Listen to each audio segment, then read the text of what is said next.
The gunshots echoed across the snowy landscape, sharp cracks that split the winter silence. A man staggered through the blinding white, one hand pressed against his side where blood seeped between his fingers, turning the snow crimson with each labored step. His breath came in ragged clouds as the wind howled around him, nature itself seeming to mock his desperate flight. Fletcher Hayes stumbled, fell to one knee in the deep drift. Pain lanced through his body, but something stronger burned in his eyes as he lifted his gaze toward the gray Wyoming sky. Not resignation, not defeat. Determination. "There are secrets worth dying to keep," he whispered to the uncaring mountains, "and truths worth dying to tell." The world tilted sideways as he collapsed into the snow, his blood a stark testament against the pristine white. As consciousness began to slip away, a small voice pierced the gathering darkness. Mister, don't you die now. Not when we've come this far." Tiny hands tugged at his coat with surprising strength. He caught a glimpse of dark eyes in a serious face, a child's face that had seen too much of the world's cruelty. As darkness claimed him, one thought remained: how strange that after 6 years of solitude, he would find something worth living for in an abandoned cabin with a child who couldn't possibly understand the price of the truth he carried. The October wind carried the scent of snow down from the high peaks, whistling through the pines surrounding the small homestead. Fletcher Hayes pulled his worn coat tighter around his shoulders, studying the cabin from the tree line. The scar that ran from his right temple down his cheek pulled tight in the cold. A reminder of wounds visible and invisible, carried from a war that had officially ended 6 years ago, but still raged within him. With the practiced assessment of a man who'd learned that survival depended on reading signs most folks never noticed, he surveyed the property. Smoke rising from the stone chimney told him someone was home. But the silence surrounding the place felt different from the emptiness he'd grown accustomed to in the abandoned corners of Wyoming territory. This wasn't the hollow quiet of a place where life had moved on. This was the careful stillness of someone trying not to be noticed. Fletcher had been riding these mountain trails for the better part of 6 years, ever since he'd left his past buried somewhere near Eagle River Bridge, along with too many good men who'd never see another autumn. The war had taken more than lives. It had taken his name, his honor, and his faith in the notion that truth mattered more than ambition. When the accusations came, when his own commanding officers chose to believe the lies rather than investigate the truth, Fletcher had done the only thing he could. He'd walked away from everything he'd ever known and disappeared into the wilderness that stretched endlessly westward. The years had changed him in ways that went deeper than the gray threading through his dark beard or the lines carved around his eyes by wind and weather. He'd learned to read the language of the mountains, to find shelter in storms and water in drought, to take what he needed from the land without taking so much that it couldn't give again. He'd also learned that solitude, while painful, was safer than the company of men who might recognize his face or recall the name that had once appeared on wanted posters throughout the territories. But now, studying this small cabin with its neat stack of firewood and the garden patch where someone had recently harvested the last of the summer vegetables, Fletcher felt something he hadn't experienced in years: curiosity about another human being. The homestead showed signs of careful maintenance, but there was something about it that didn't quite fit. The repairs were too small, too precise, as if done by hands that had to make every nail and board count, because there wouldn't be more where those came from. He'd been planning to shelter in what he'd assumed was an abandoned building, maybe help himself to any supplies left behind by folks who'd given up on their dreams and headed back east. Instead, he found himself dismounting his horse with the strange feeling that he was about to step into something that might change the careful pattern of his wandering life. The woman who answered his careful knock wasn't a woman at all, but a child who barely came up to his chest. She stood in the doorway like she belonged there, flour dusting the front of her worn dress and a wooden spoon still clutched in one small hand. Her dark hair was braided back in a style too neat for someone living alone, and when she looked up at him, Fletcher saw eyes that held far too much knowledge for someone who couldn't be more than 10 years old. "Mister," she said simply, as if strange men appeared at her door every day. Her voice was quiet, but steady, carrying the kind of careful politeness that suggested she'd been raised properly, but had learned not to waste words. Fletcher found himself removing his hat, a gesture he hadn't made in years. "Evening, miss," he said. "I was hoping to shelter for the night. Storm's coming in fast. I can pay for the trouble, and I'll be gone by first light." She studied him for a long moment, her gaze taking in his travel-worn clothes, the careful way he held himself, the horse that stood patient behind him. Whatever she saw must have satisfied some internal measure, because she stepped back from the doorway. "I've got stew on the fire," she said. "You look like you could use a hot meal." The interior of the cabin was small, but meticulously clean, with the kind of order that spoke of someone who'd learned that everything had to have its place, because there wasn't room for waste or carelessness. A fire crackled in the stone hearth, and the air was rich with the smell of something savory, simmering in a large pot. The furniture was simple, but well made. A table that had been scrubbed until the wood was smooth as glass, 2 chairs that showed the wear of long-use shelves lined with preserving jars, and cooking implements that gleamed despite their age. But it was the Bible sitting open on the table that caught Fletcher's attention. Its leather cover was worn soft from handling, and what looked like pressed wildflowers marked places between the pages. Next to it sat a journal bound in faded blue cloth, its pages filled with what appeared to be recipes written in a careful feminine hand.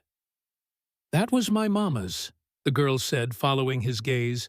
"She taught me to read from it every evening after supper."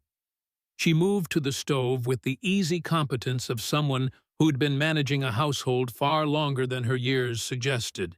She wrote down all her recipes, too, so I wouldn't forget how to make the things Papa liked best. The past tense hit Fletcher like a physical blow. This child was alone out here, miles from the nearest neighbor, with winter coming on fast and nothing but her own wits to keep her alive. The realization brought back memories he'd spent years trying to bury another little girl with dark hair and serious eyes, another cabin that had been too quiet when he'd finally returned from his first tour of duty. "Your folks are—" he began, then stopped, not wanting to push into grief that was clearly still fresh. "Fever took them in the spring," she said matter-of-factly, ladling stew into a chipped ceramic bowl. "Mama first, then Papa 3 days later. I've been managing on my own since then." She set the bowl on the table along with a spoon that had been polished until it shone. "Sit yourself down. Food's better when it's hot." Fletcher found himself obeying, though everything in him rebelled against accepting charity from a child who clearly had little enough for herself. The stew was rich with vegetables from her garden, and what tasted like rabbit seasoned with herbs that spoke of knowledge passed down through generations of women who'd known how to make a little stretch a long way. "This is fine cooking," he said, and meant it. It had been months since he'd tasted anything that hadn't been prepared over a campfire by his own inexpert hands. She nodded, as if his approval was expected, but appreciated. "Mama always said food was love made visible. Said if you put care into the cooking, folks could taste it." They ate in comfortable silence, the child, he realized, he didn't even know her name, moving around the cabin with the quiet efficiency of someone who'd learned to waste neither motion nor energy. She banked the fire for the night, checked that the door was properly barred, and set aside what remained of the stew for tomorrow's meal. "You can sleep there," she said, pointing to a pallet near the fireplace. "I'll take the loft." Fletcher looked up to see a small sleeping space tucked under the cabin's eaves, accessible by a ladder that had been built into the wall. It was the kind of arrangement that spoke of parents who'd wanted their child close, but had also valued the privacy that came with having separate sleeping spaces. "I'm grateful for the hospitality," he said, "and I meant what I said about paying." She shook her head firmly. "Mama taught me that turning away a traveler was the same as turning away angels unaware. Besides," she added, with the first hint of a smile he'd seen from her, "you finished your bowl clean. That's payment enough for any cook." As she climbed the ladder to her loft, Fletcher found himself studying the cabin again, seeing details he'd missed before the careful mending in the curtains that covered the single window, the way the furniture had been arranged to make the small space feel larger. The preserving jars lined up on the shelves, each one labeled in that same careful feminine script, representing hours of work that would see this child through the winter months ahead. When her breathing had settled into the deep rhythm of sleep, Fletcher allowed himself to truly consider what he'd stumbled into. This wasn't just a child living alone. This was a survivor, someone who'd taken the worst thing that could happen to a person her age and found a way to keep going. There was something in her steady demeanor and careful competence that reminded him of soldiers he'd known, people who'd been forced to grow up fast and had chosen strength over despair. But strength could only carry a person so far, and winter in these mountains was no place for a child to face alone. As Fletcher settled onto the pallet, pulling his coat over him for warmth, he found himself thinking not about the road ahead, but about the small figure sleeping in the loft above him. For the first time in years, he wasn't planning his departure before he'd even closed his eyes. The morning brought the kind of crisp clarity that made the mountains look close enough to touch their peaks, gilded with the first snow of the season. Fletcher woke to the sound of quiet movement and the smell of coffee, real coffee, not the chicory brew he'd grown accustomed to during his years of wandering. The girl she'd told him her name was Eleanor Bennett, though she went by Ellie, stood at the stove, her movements as economical and purposeful as they'd been the night before. She'd braided her hair back again and wore a different dress, this one patched at the elbows, but clean and carefully pressed. "Morning," she said without turning around. "Figured you'd want coffee before you headed out." There was something in her tone, a careful neutrality, that suggested she'd given considerable thought to this moment. Fletcher accepted the tin cup she handed him, noting that the coffee was strong and hot, sweetened with what might have been the last of her sugar. "Much obliged," he said, settling into the chair he'd occupied the night before. "This is a kindness I won't forget." Ellie nodded, her attention focused on the pan where she was frying eggs and strips of bacon. The smell filled the small cabin, making Fletcher's mouth water, despite the fact that he'd eaten better last night than he had in months. It was after they'd finished breakfast, and Fletcher was preparing to saddle his horse, that he saw them two small graves marked with wooden crosses situated on a rise behind the cabin where they'd catch the morning sun. The sight stopped him cold, bringing home the reality of this child's situation in a way that all her careful competence hadn't quite managed. "I tend them every day," Ellie said quietly, appearing beside him with the same silent grace she seemed to bring to everything she did. "Mama always kept fresh flowers on her own mama's grave. Said it was important to remember that love doesn't end just because breathing does." Fletcher removed his hat, studying the careful way she'd arranged stones around each grave, the wildflowers that had been recently placed at the head of each cross. The graves were neat and well-tended, but there was something heartbreaking about their small size, about the way they sat alone in this vast landscape with no other markers for miles around. "They were good people," he said, because it seemed like something needed to be said. "The best," Ellie agreed simply. "Papa built this place with his own hands. Said he wanted to raise his family somewhere they could see God's work every morning when they opened their eyes. She gestured toward the mountains that rose on all sides, their slopes already turning golden red with autumn. Mama said this was as close as you could get to heaven without dying first. They stood in comfortable silence for a while, the kind of shared quiet that Fletcher had almost forgotten could exist between people. There was something peaceful about this place, something that spoke of love and careful attention, despite the grief that seemed woven into its very foundation. As they walked back toward the cabin, Fletcher noticed dark clouds gathering on the horizon, the telltale signs of a storm that would likely hit by nightfall. If he was going to move on today, he needed to do it soon before the weather closed in. Yet something made him hesitate, a reluctance he hadn't felt in years. "Storm's coming in faster than I thought," he said, nodding toward the mountains. "Might be smarter to wait it out, if you don't mind the company for another day." Ellie followed his gaze, her young face showing the weather wisdom of someone born to mountain life. "That's not a one-day blow," she said matter-of-factly. "That's the kind that settles in for a spell. You'd be welcome to stay until it passes." Fletcher felt a surprising wave of relief at her words, as if some part of him had been dreading the return to solitude more than he'd realized. "I can help with chores," he offered. "Earn my keep while I'm here." A smile flickered across her serious face there and gone like sunlight through leaves. "Chicken coop needs mending before the snow. Fox's been testing the wire."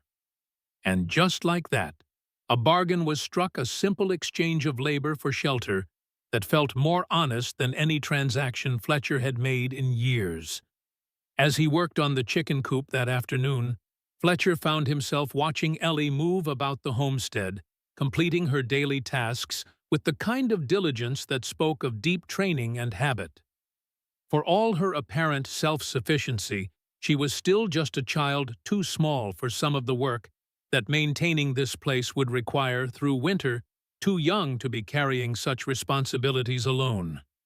The thought of her facing the coming months with no one to help or protect her sat uneasily in his mind like a pebble in a boot that couldn't be ignored. By evening, the first flakes of snow were drifting down, small crystalline messengers of the storm to come. Inside the cabin, Ellie had prepared another meal, this one featuring biscuits that filled the small space with the kind of homey scent Fletcher hadn't experienced since before the war. As they ate, he found himself sharing fragments of his wanderings, carefully edited tales of places he'd seen, and wildlife he'd encountered, stories safe enough to tell a child and distant enough from his true history to cause him no pain in the telling. Ellie listened with the focused attention she seemed to bring to everything, occasionally asking a question that revealed a sharp intelligence and curiosity about the world beyond her mountains. It was as she cleared away their dishes that Fletcher noticed something on a small shelf near her bed, a silver pocket watch, tarnished with age, but obviously cared for, sitting beside a carved wooden doll that had the loved look of a treasured possession.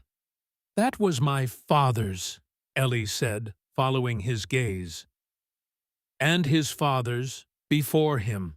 Papa said it wasn't just for telling time, but for remembering that there's a right moment for everything important in life." Fletcher nodded, understanding the value of such keepsakes. He had nothing left from his own past. No photographs, no heirlooms, nothing to connect him to the man he'd been before Eagle River Bridge. There were times when that absence felt like freedom, and other times when it felt like the deepest kind of poverty. "May I?" he asked, gesturing toward the watch. Ellie hesitated, then nodded, retrieving it from the shelf with careful hands. "Papa said it kept perfect time through 2 wars," she explained, passing it to Fletcher. "Said it would see me through whatever came next." The watch was heavier than it looked, solid silver with intricate engravings that had been worn smooth in places by generations of handling. Fletcher opened it to find the face still clear, the hands still moving with steady precision. But what caught his eye was a small inscription on the inside of the case, S. Stone, 1847. The name hit him like a physical blow. Stone. The same as his own true surname, a name he hadn't spoken aloud in 6 years. "Did your father ever mention where this came from?" Fletcher asked, keeping his voice casual despite the sudden pounding of his heart. Ellie shook her head. "Just that it was important, and that someday I might meet someone who'd understand why." She took the watch back, closing it with a gentle click. "He used to take it out at night sometimes after Mama went to sleep. Just sit and look at it, like it was telling him something more than just the hour." Fletcher nodded, his mind racing with possibilities. Could it be mere coincidence Stone wasn't an uncommon name? But the date, 1847, corresponded with the Mexican-American War, where his own father had served before settling in Ohio. Before he could pursue this line of thought, Ellie spoke again, her voice taking on a hesitant quality he hadn't heard from her before. "Papa used to tell stories sometimes about the war, about a brave lieutenant who saved some families at a river when his commander wanted to leave them behind." She glanced at Fletcher, something searching in her gaze. "He said it was important to remember that even in bad times, good men still do what's right, no matter what it costs them." Fletcher felt a cold prickle along his spine, a sensation that had nothing to do with the winter air seeping through the cabin's walls. The story was too specific, too close to what had happened at Eagle River Bridge to be coincidence. "Your father was in the war?" he asked, his voice carefully neutral. "Army surgeon," Ellie confirmed. "With the 25th Massachusetts. He didn't talk about most of it, said there were things a child didn't need to hear. But that story about the lieutenant and the families, he told it like it mattered, like it was something I should know." The 25th Massachusetts had been at Eagle River, part of the reinforcements that arrived after the main engagement, after the retreat that had turned into a rout after Colonel Carleton had begun spreading his version of events, which meant Matthew Bennett might have been there, might have witnessed what truly happened, might have known that Lieutenant Malachi Stone wasn't the coward and deserter the official reports claimed. The realization left Fletcher momentarily speechless. For 6 years, he'd assumed that the truth had died at Eagle River Bridge, buried beneath Carleton's lies and the chaos of the war's final months. But if Bennett had been there, had seen what happened, had perhaps even gathered evidence, his thoughts were interrupted by a knock at the door, sharp, authoritative, unexpected. Ellie's head snapped up, wariness, instantly replacing the openness of moments before. She moved to the window, peering out cautiously from the edge of the curtain. "It's Mr. Fisher," she whispered. "The trading post man." Fletcher stood, moving instinctively away from the window and deeper into the shadows of the cabin. "You expecting him?" Ellie shook her head. "He comes every month or so with supplies, but not usually this late in the day, not with a storm coming." She glanced at Fletcher, understanding passing between them without words. "He talks, a lot, to everyone." Fletcher nodded, the implications clear. In these isolated mountains, strangers were noteworthy, and noteworthy things were discussed. "Best if he doesn't know I'm here," he said quietly. Ellie gave a brief nod, then straightened her apron and went to the door. Fisher was a barrel-chested man with a booming voice that seemed to fill the small cabin the moment he entered, stamping snow from his boots and rubbing his hands together with exaggerated enthusiasm. "Lord have mercy, Miss Ellie, but you're a sight for sore eyes on a night like this. Wasn't sure I'd make it before the worst of the storm hit." He hefted a canvas sack from his shoulder. "Brought those seeds your mama ordered back in summer, and that new kettle to replace the one with the crack." "Thank you, Mr. Fisher," Ellie said, her voice carrying the same careful politeness she'd first shown Fletcher. "Would you like some coffee before you head back? Storm's coming in fast." "Don't I know it?" And yes, coffee would be most welcome. Fisher settled his considerable bulk at the table, his back to where Fletcher stood in the shadows near the rear door. Got news from down Valley Way. Seems there's been some excitement thereabouts. Federal marshals asking questions, bounty hunters working the territory. From his position, Fletcher could see Ellie's small shoulders tense, though her voice remained steady as she poured coffee. Haven't seen anything unusual up here. Just getting ready for winter like everyone else. Fisher nodded his eyes, roving around the cabin with the curious attention of someone gathering information to share later. Funny thing about bounty hunters, they don't usually work territory this remote unless they've got solid information. Makes a person wonder what kind of fellow might be hiding up in these mountains where decent folk don't generally venture. Fletcher's hand moved instinctively toward his gun as Fisher continued. Man named Silas Reeves been asking after someone showing a poster around. Not just any poster, neither one with a hefty reward. Fisher leaned forward, lowering his voice as if sharing a confidence. And here's the peculiar thing, he's not hunting some common outlaw. He's looking for a doctor. The statement hung in the air, unexpected and jarring. Fletcher's mind raced to make sense of it. A doctor, not a deserter, not a soldier, but a doctor. A doctor, Ellie echoed, genuine confusion in her voice. What for? Fisher shrugged clearly, enjoying having captivated his audience. Didn't get all the details, but the name on the poster was Bennett. Seemed mighty interested in any connections to your papa. Fletcher saw Ellie go still, her small face suddenly pale in the cabin's dim light. My father's dead, Mr. Fisher. Has been since spring. I know that child. Everyone does. Fisher's voice softened slightly, with what might have been genuine sympathy. But seems this Reeves fellow thinks your papa might have had something, papers maybe, or letters, that someone powerful wants found. He drained his coffee cup and stood. Just thought you should know, case anyone comes asking questions. These bounty hunter types, they aren't always particular about how they get what they're after. After Fisher had departed, trudging back toward his wagon through the thickening snow, Ellie stood motionless by the door, her face unreadable in the gathering darkness. He's looking for my father, she said finally, her voice small but steady. Not for you. Fletcher moved forward, stepping into the light cast by the fireplace. So it seems. But why would a bounty hunter be interested in a doctor who's already dead? Ellie's gaze went to the pocket watch still sitting on the table where she'd left it. Papa had secrets, she said quietly. Things he didn't talk about even to Mama. Sometimes he'd get letters that he'd read alone, then burn in the fire. She looked up at Fletcher, her young face suddenly years older. Before he died, he told me to keep the watch safe. Said someday someone might come looking for it, someone who'd understand what it meant. Fletcher felt the pieces shifting in his mind, a puzzle slowly taking form. Your father was at Eagle River Bridge.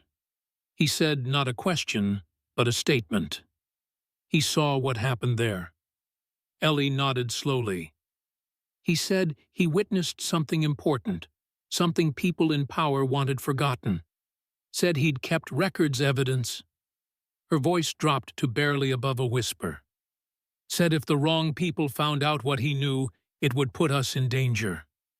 The implications settled over Fletcher like a physical weight.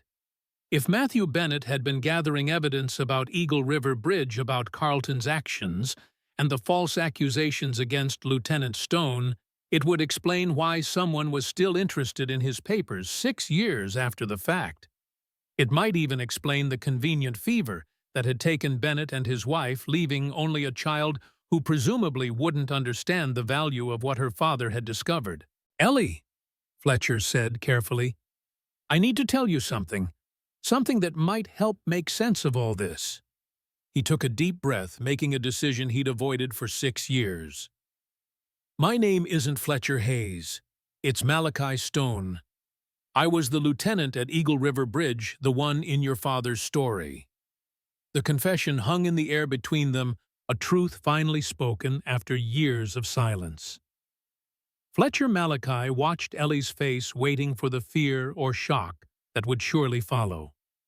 Instead, she studied him with those two old eyes, her expression thoughtful rather than afraid. "I know," she said simply. "I've known since you first arrived." The statement hit Malachi like a physical blow. "How?"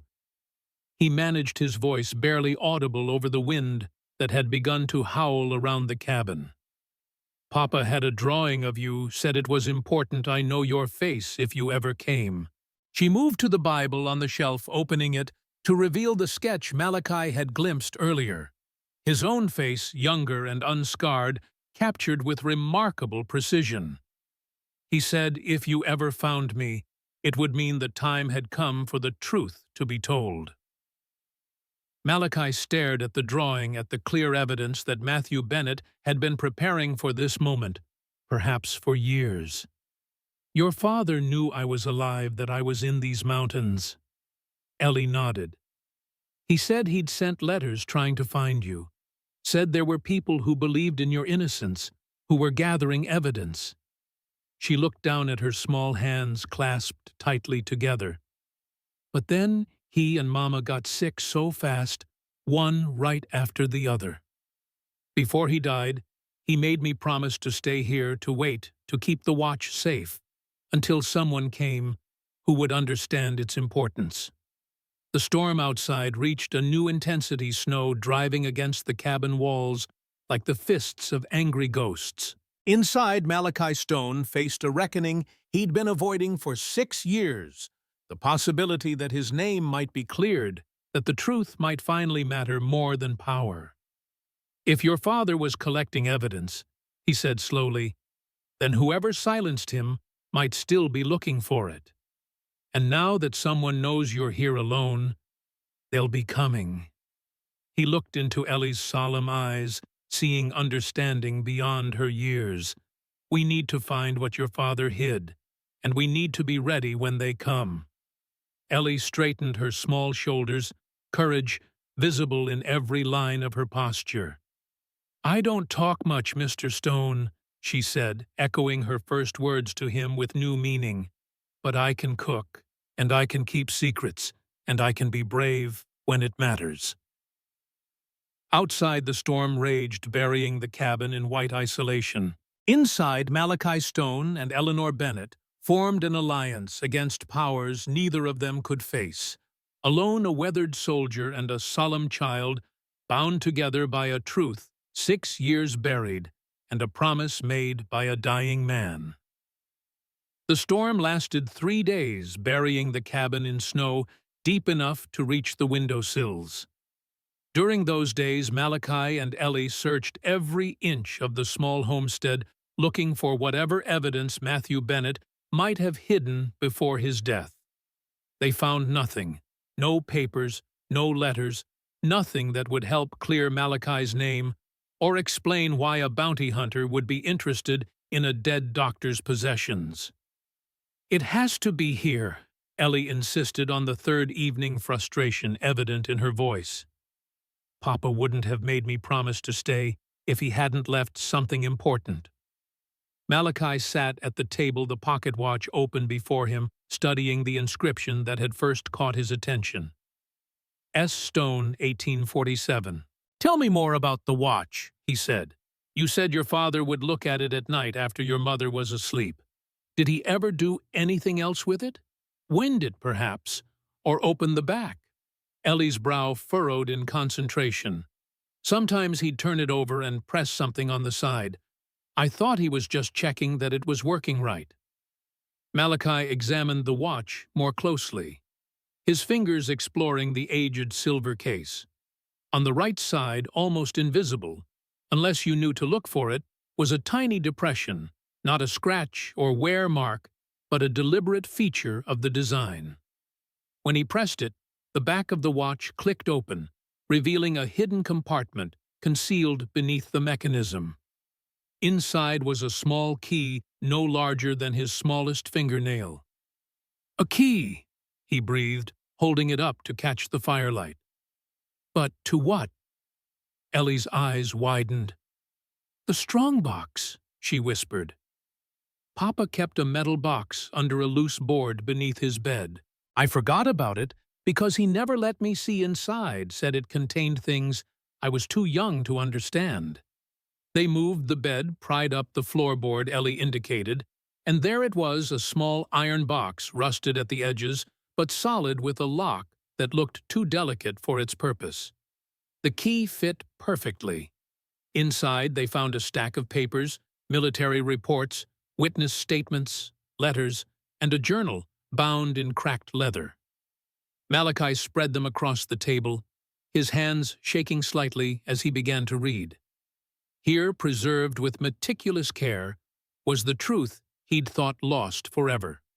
Statements from soldiers who'd witnessed Carlton's panic, medical reports documenting the sequence of events, letters between Matthew Bennett and others who had been working to clear Malachi's name. Most damning of all was Carlton's original after-action report, filed before he'd realized he needed a scapegoat for the deaths that occurred during the retreat, a report that clearly showed his own orders had led to the casualties he later blamed on Malachi. "Your father was building a case," Malachi said, his voice hushed with disbelief. "A case strong enough to overturn my conviction to expose Carlton's lies." Ellie nodded, not surprised. "He said the truth was worth protecting, even when it was dangerous. Said sometimes one honest voice was all it took to bring down a mountain of lies."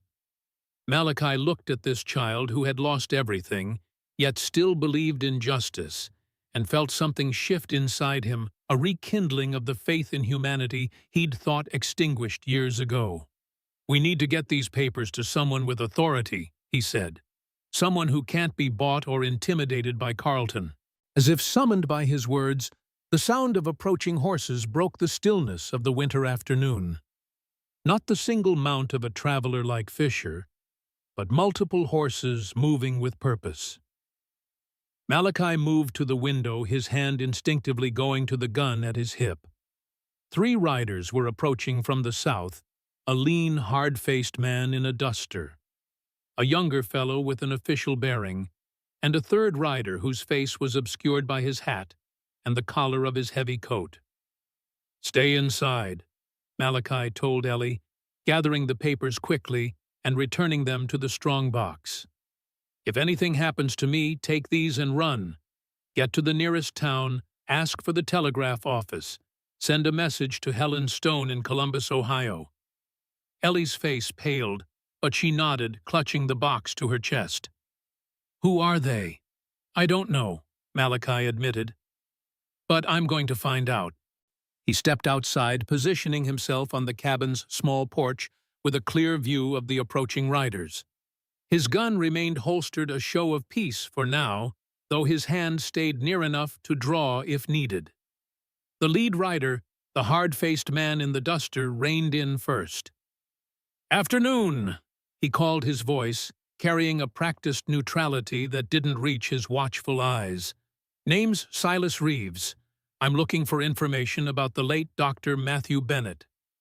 So this was Reeves, the bounty hunter Fisher had mentioned. Up close, he had the weathered look of a man who spent his life outdoors and the careful alertness of a predator. "What kind of information?" Malachi asked, keeping his own tone casual despite the tension coiling in his gut. Reeves studied him, taking in details with professional assessment. "Papers, letters, anything the good doctor might have left behind that would be of interest to certain parties." "The doctor's been dead since spring," Malachi said. "If he left anything of value, it's gone now." The second rider, the younger man, dismounted and stepped forward. A marshal's badge glinted on his coat. "I'm Deputy U.S. Marshal James Parker," he said, his tone more respectful than Reeves. "We're conducting an official inquiry into allegations made by Dr. Bennett before his death." allegations concerning military justice during the late war. Malachi felt his pulse quicken, but kept his expression neutral. "I'm just a traveler passing through," he said. "Got caught by the storm, been helping the doctor's daughter with winter preparations. Don't know anything about allegations or inquiries." The third rider dismounted, then removing his hat to reveal a face that sent a shock of recognition through Malachi Victor Harlow. Once a captain in the Union Army, one of the officers who'd arrived at Eagle River after the fighting, after Carleton had already begun spreading his lies. "I think you know more than you're saying," Harlow said quietly, his eyes fixed on Malachi's with uncomfortable intensity. "I think you have a personal interest in Dr. Bennett's papers, Lieutenant Stone." The name hung in the air between them, an accusation and a recognition all at once. Malachi felt the familiar surge of fight-or-flight instinct, the urge to run, that had served him well for 6 years. But then he thought of Ellie alone in the cabin, clutching her father's evidence that might finally clear his name if he had the courage to stay and fight. "Been a long time since anyone called me that," he said finally. Reeves's hand moved toward his gun, but Harlow raised a restraining arm. "We're not here to arrest you, Stone. If we wanted that, we'd have come with a full complement of marshals, not a 3-man party in the dead of winter." "Then why are you here?" Malachi demanded, his voice sharp with years of suspicion and distrust. "Because Matthew Bennett contacted me before he died," Harlow replied. "Because he'd been gathering evidence about what really happened at Eagle River Bridge, evidence that could clear your name and implicate Wesley Carleton in criminal negligence and the falsification of military records." Marshal Parker stepped forward, his expression grave. "Evidence that got Dr. Bennett killed," he added quietly. "Him and his wife, both." The statement hit Malachi like a physical blow, confirming the suspicion that had been growing in his mind since Fisher's visit. "Not fever," he said, the words barely audible. "Poison," Harlow confirmed grimly. "Made to look like fever, but too convenient, too targeted." Bennett knew too much, had gathered too much evidence against a man who now holds significant power in the Montana Territory. "Carleton," Malachi said, the name tasting bitter on his tongue. "He's still hunting me after all these years." "Not just you," Harlow replied. "Anyone who knows the truth about Eagle River Bridge. Carleton's built his political career on his war record, the brave colonel who made difficult decisions to save his men. If the truth came out now that he abandoned civilians and then scapegoated an officer who disobeyed to save them, it would destroy him," Malachi finished. "So he silenced Bennett, just like he tried to silence me." "And he's still trying," Marshal Parker added. "When we began this investigation, Carleton sent men to break into the federal archives in Washington to destroy what evidence was already on file. They were caught, but their orders were clear: eliminate all traces of what happened at Eagle River." Malachi's mind raced through implications. "Then why are you here now? If you've been investigating, if you know Carleton killed Bennett, why not move against him directly?" Harlow exchanged glances with Parker before answering. "Because we need more than suspicion, more than circumstantial evidence. We need Bennett's documentation, and we need a living witness you. Together, they might be enough to bring charges even against someone with Carleton's connections." Before Malachi could respond, Reeves cut in, his patience visibly wearing thin. "This is all very touching, but let's not forget that Stone is still wanted for desertion. There's a bounty on his head that I intend to collect." "The desertion charges can be reviewed," Parker countered, "if exculpatory evidence exists." "And it does exist," came a small, clear voice from the cabin doorway. Ellie stood there, the strongbox clutched in her arms, her young face determined despite her obvious fear. My father gathered it, protected, it died for it. It's time it was used to tell the truth. Harlow turned toward her, recognition and sorrow crossing his weathered features. You must be Eleanor, he said gently. Your father wrote to me about you, said you were the bravest person he knew, braver even than the soldiers he'd patched up during the war. Ellie lifted her chin slightly, pride momentarily overcoming caution. He said the same about you, Captain Harlow, said you were one of the few officers who cared more about truth than rank. Something softened in Harlow's expression at this. Your father was a good judge of character, he said, and an even better friend. What he did gathering this evidence, keeping it safe, it cost him everything. Not everything, Ellie replied, her voice steady despite the tears that had begun to shine in her eyes. He said the truth was the most important inheritance he could leave me, more valuable than land or money. Reeves made a derisive sound. Pretty sentiments don't pay bills or put food on tables, girl. That bounty on Stone's head would set you up proper, give you a chance at a real life, instead of scratching out a living in these mountains. Nellie's gaze shifted to the bounty hunter assessment, clear in her young face. Mr. Reeves, she said with a politeness that didn't quite disguise her disdain. My father used to say that a person who'd sell the truth for comfort wasn't much different from someone who'd sell their soul for gold. I'm not interested in either bargain. Before Reeves could respond to this philosophical rebuke from a child, the sound of more horses approaching from the south silenced them all. Many horses moving fast with the urgent rhythm that spoke of pursuit rather than casual travel. We've got company, Parker said grimly, moving toward his mount with the practiced efficiency of a man accustomed to danger. At least 6 riders, maybe more. Harlow's expression hardened as he turned to Malachi. Carlton's men, he said tersely. We were followed or betrayed. Either way, they're not here for polite conversation. Malachi made his decision instantly, years of solitude giving way before the clear imperatives of protecting Ellie and the truth her father had died for. Get inside, he ordered, ushering Ellie back toward the cabin. Parker Harlow, there's a root cellar around back, can be defended if necessary. Reeves, your choice, ride out now while you still can, or stand with us. The bounty hunter hesitated, calculation clear in his narrowed eyes. What happens if I stand with you? Stone's still a wanted man, still worth $500 to me.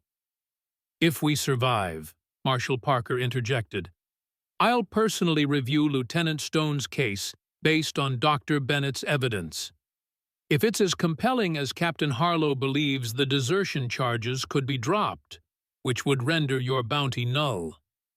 And if it's not, Reeves pressed. Then you're free to pursue your bounty through legal channels, Parker replied. But first, we all need to survive what's coming. Reeves considered this for a moment, then nodded sharply. Fair enough. I've never run from a fight yet. Don't intend to start now. As they hurried into defensive positions, Malachi caught Ellie's arm, kneeling to look her in the eye. No matter what happens, he said urgently, you stay hidden. These men aren't here for justice or bounties. They're here to eliminate witnesses, to bury the truth once and for all. Ellie's small face was pale but resolute. I'm not afraid, she said, though the slight tremor in her voice belied the brave words. Papa said sometimes being brave isn't about not feeling fear. It's about doing what's right, even when you're terrified. Malachi felt a surge of admiration for this child and the parents who had raised her with such unwavering principles. Your father was a wise man, he said, and I promise you this, his courage and his sacrifice won't be for nothing. The truth will come out, no matter what happens here today. As the riders crested the hill silhouetted against the winter sky, Malachi Stone made a silent vow to the child beside him that this time he wouldn't run. This time he would stand and fight for something more important than his own survival. For truth, for justice, for the chance to become the man he'd once been before lies and betrayal had forced him into shadows. The riders approached like harbingers of judgment, dark against the pristine snow. But as they drew nearer, Malachi felt not fear, but a strange sense of rightness, as if all the tangled paths of the past 6 years had been leading inexorably to this moment of reckoning. Whatever came next, victory or defeat, vindication or final judgment, he would face it as Malachi Stone, not as the nameless wanderer he'd become. And for now, that reclaiming of identity was victory enough. The riders appeared against the stark white landscape like shadows given form. 6 men advancing with the methodical precision of those who hunted humans for a living. Their leader, a broad-shouldered man, with a face weathered by sun and violence, raised his hand, bringing the group to a halt just within shouting distance of the cabin. "That's Nathaniel Reed," Harlow muttered, his voice tight with recognition. "Carlton's personal enforcer. If he's here, they're not planning on taking prisoners." Inside the cabin, Malachi positioned himself at the window rifle ready, but not yet visible. Ellie crouched beside the root cellar entrance, the strongbox clutched against her chest, her small face pale but resolute. "Remember," Malachi told her, "if things go badly, take the evidence and run. Get to town, find the telegraph office, send a message to Helen Stone in Columbus, Ohio," Ellie finished. "I remember." Their eyes met briefly, an understanding passing between them that went beyond words, the solemn pact of 2 people who had seen too much of life's cruelty, yet still believed that truth mattered. Outside, Reed's voice carried across the snowy expanse. "We know you're in there, Stone, you and the Bennett girl both. Come out peaceable, and nobody needs to get hurt." Marshal Parker, positioned at the cabin's other window, exchanged glances with Malachi. "He's lying," Parker said quietly. "They didn't come all this way to leave witnesses." "I know," Malachi replied, his mind racing through options, calculating odds with the cold precision of a man accustomed to survival against long odds. "We need to buy time. If we can hold them off until nightfall, we might have a chance to slip away under cover of darkness." Harlow, who had taken position near the rear door, nodded grimly. "Reed won't rush us. He's methodical, patient. He'll try to draw us out, make us waste ammunition, wear down our resolve." As if confirming Harlow's assessment, Reed called out again. "We've got the cabin surrounded, Stone. No way out. All we want are Bennett's papers. Hand them over, and you get to walk away." "More lies," Reeves muttered from his position near the fireplace. The bounty hunter had been uncharacteristically quiet since taking shelter in the cabin, his weathered face set in an expression of professional calculation. "Reed doesn't let targets walk. Not his style." Malachi moved away from the window, crouching beside Ellie. "I need to answer him," he said gently. "Buy us some time. You stay down, stay quiet." She nodded, those 2 old eyes watching him with a trust he wasn't sure he deserved. Malachi returned to the window, careful to stay out of direct line of sight. "What guarantee do we have that you'll let us go?" he called back, pitching his voice to carry across the distance without revealing his exact position. Reed's laugh was cold, carrying easily on the winter air. "My word as a gentleman, Stone. Something I hear you used to value back when you wore the uniform." "Your employer tried to have me court-martialed on false charges," Malachi replied. "Forgive me if I find promises from his men less than reassuring." A tense silence followed, broken only by the soft creak of wood as the cabin settled in the cold. Then Reed's voice again, harder now, the pretense of civility abandoned. "Have it your way, Stone. We can do this quick and clean, or we can do it slow and messy. Either way, we're not leaving without those papers." Malachi glanced at Parker, who gave a barely perceptible nod. The marshal understood they were playing for time, drawing Reed into negotiations that might reveal something useful or create an opportunity. "Bennett's evidence is already on its way to Washington." Malachi called back the lie, rolling easily off his tongue. "What you're looking for isn't here."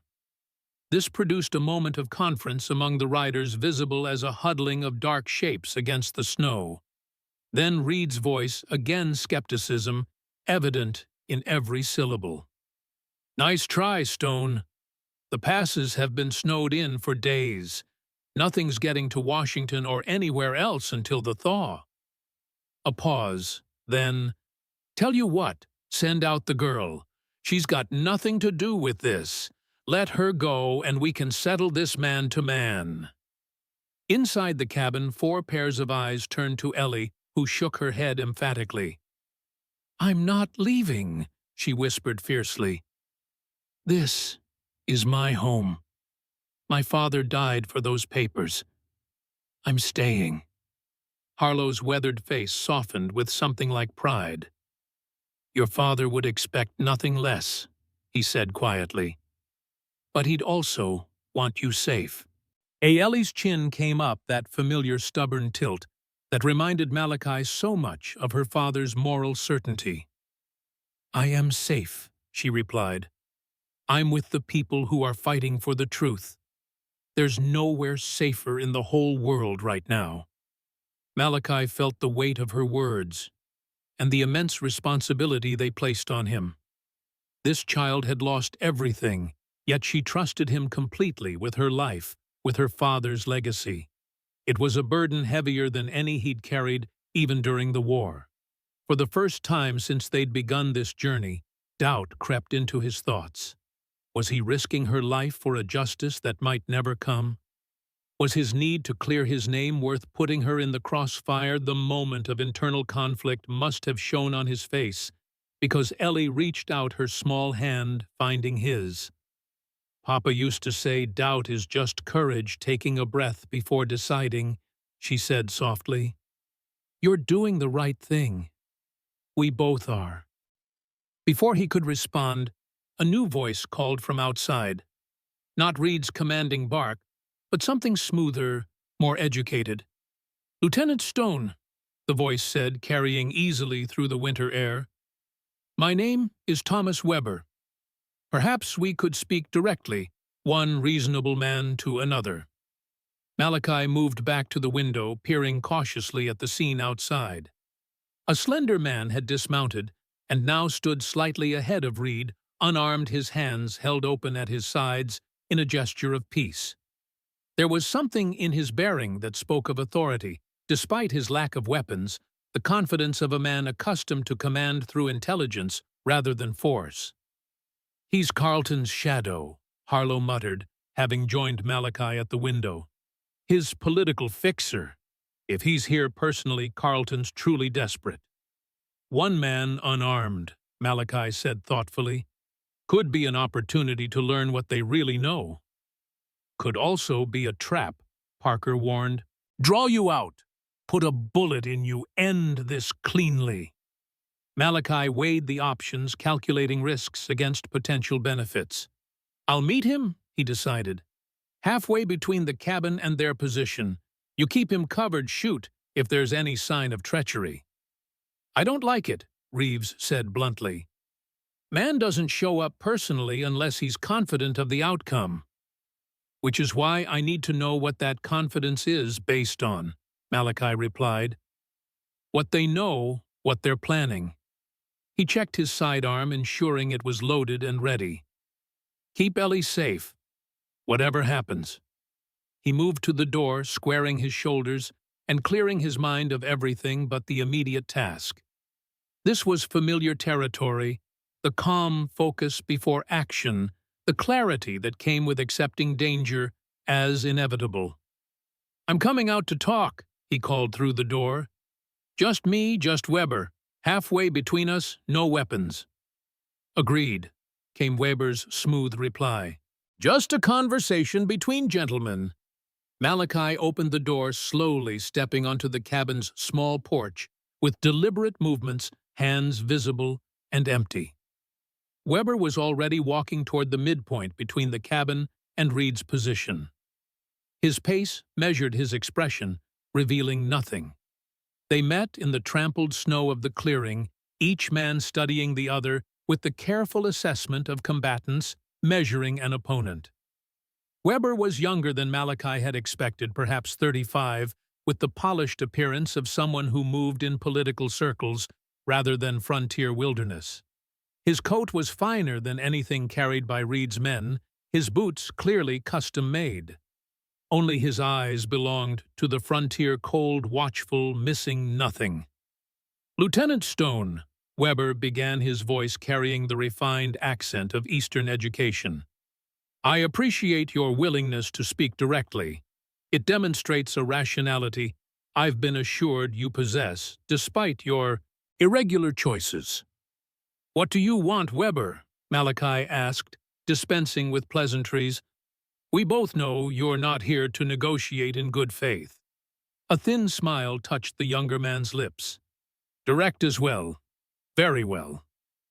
He clasped his hands behind his back, assuming the posture of a professor addressing a student. "Governor Carleton is concerned about certain documents Dr. Bennett may have passed to you, documents that present an incomplete and potentially misleading picture of events at Eagle River Bridge." "Misleading," Malachi repeated, unable to keep the edge from his voice. "You mean accurate? Documents that prove Carleton abandoned civilians, ordered a panicked retreat that cost lives, then fabricated charges against me to cover his cowardice." Weber's expression didn't change, but something flickered in his eyes. Not denial, Malachi noted with interest, but calculation. "History is rarely so simple, Lieutenant," he said after a moment. "Battlefield decisions made under duress can appear questionable when examined in the cold light of hindsight." He paused, studying Malachi's face. "But we're not here to debate the past. We're here to discuss the future, yours, the child's, and those of your companions." "What about our future interests, Carleton?" Weber spread his hands in a gesture of reasonableness. "Governor Carleton is prepared to be generous.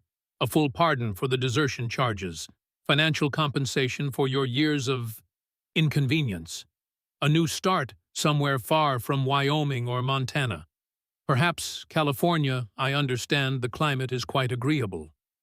Malachi felt a cold anger building within him, all the more powerful for its quietness. "And in exchange, Bennett's documents, all copies, all evidence, all testimony." Weber's voice hardened slightly. The matter concluded permanently and completely. "And Ellie, the child whose parents Carleton had killed." Something passed across Weber's face too quickly to identify discomfort, perhaps, or doubt. Miss Bennett would be provided for, educational opportunities in the East, a trust fund to ensure her comfort, a chance at a normal life away from painful memories. The offer hung in the air between them both, men aware of the unspoken threat behind the reasonable words. "Take the deal, or none of you will leave these mountains alive." Malachi studied Weber's face, looking beyond the polished exterior to the man beneath. What he saw surprised him, not the cold calculation of a heartless operative, but something more complex. There was conviction there, belief in his cause, perhaps even a genuine desire to resolve the situation without further bloodshed. "You actually believe you're doing the right thing," Malachi said, the realization dawning as he spoke. "Protecting Carleton, burying the truth, you see it as necessary." Weber's expression flickered again, momentary surprise at being read so accurately. "The stability of the territory matters more than abstract notions of justice." he replied, his voice lower now, more personal. Carlton has built alliances, infrastructure economic frameworks that benefit thousands. Would you sacrifice all that for the sake of one man's reputation? For the truth, Malachi corrected. And yes, I would. So would Bennett. So would his daughter. Weber shook his head, slightly genuine regret visible now. I was afraid you'd say that. He straightened, resuming his formal posture. Consider my offer, Lieutenant. It expires when I return to my men. After that, events will follow their inevitable course. He glanced toward the cabin where Ellie waited. The girl deserves a future. You can give her that by making the sensible choice. With that, he turned and walked back toward Reed's position, his stride unhurried, confident in the power of his offer and the threat it contained. Malachi watched him go, mind racing through implications and options. Weber wasn't bluffing. Carlton's men would attack, and their superior numbers made the outcome almost inevitable. Yet surrender meant abandoning everything Bennett had died for, betraying the trust Ellie had placed in him, and living with the knowledge that truth had been sacrificed for safety. No choice at all when viewed that way. He returned to the cabin where the others waited with tense expectation. They're offering pardons, money, new identities, he reported briefly. In exchange for Bennett's evidence and our silence. And if we refuse? Parker asked, though his expression suggested he already knew the answer. Then none of us leave these mountains alive, Malachi confirmed. A heavy silence followed this pronouncement, each person absorbing the finality of the situation. They were outnumbered, surrounded with limited supplies, and no hope of reinforcement. The tactical reality was stark and unforgiving. It was Ellie who broke the silence. What did Papa write in his journal? She asked, her young voice steady, despite the fear that must have been coursing through her. About Eagle River Bridge, about why truth matters. Malachi looked at her, seeing beyond the child, to the moral center she represented, the unwavering belief in right that had driven her father to gather evidence against a powerful man regardless of the personal cost. He wrote that comfortable lies destroy a nation more surely than painful truths, Malachi quoted from memory. That justice delayed is still preferable to justice denied.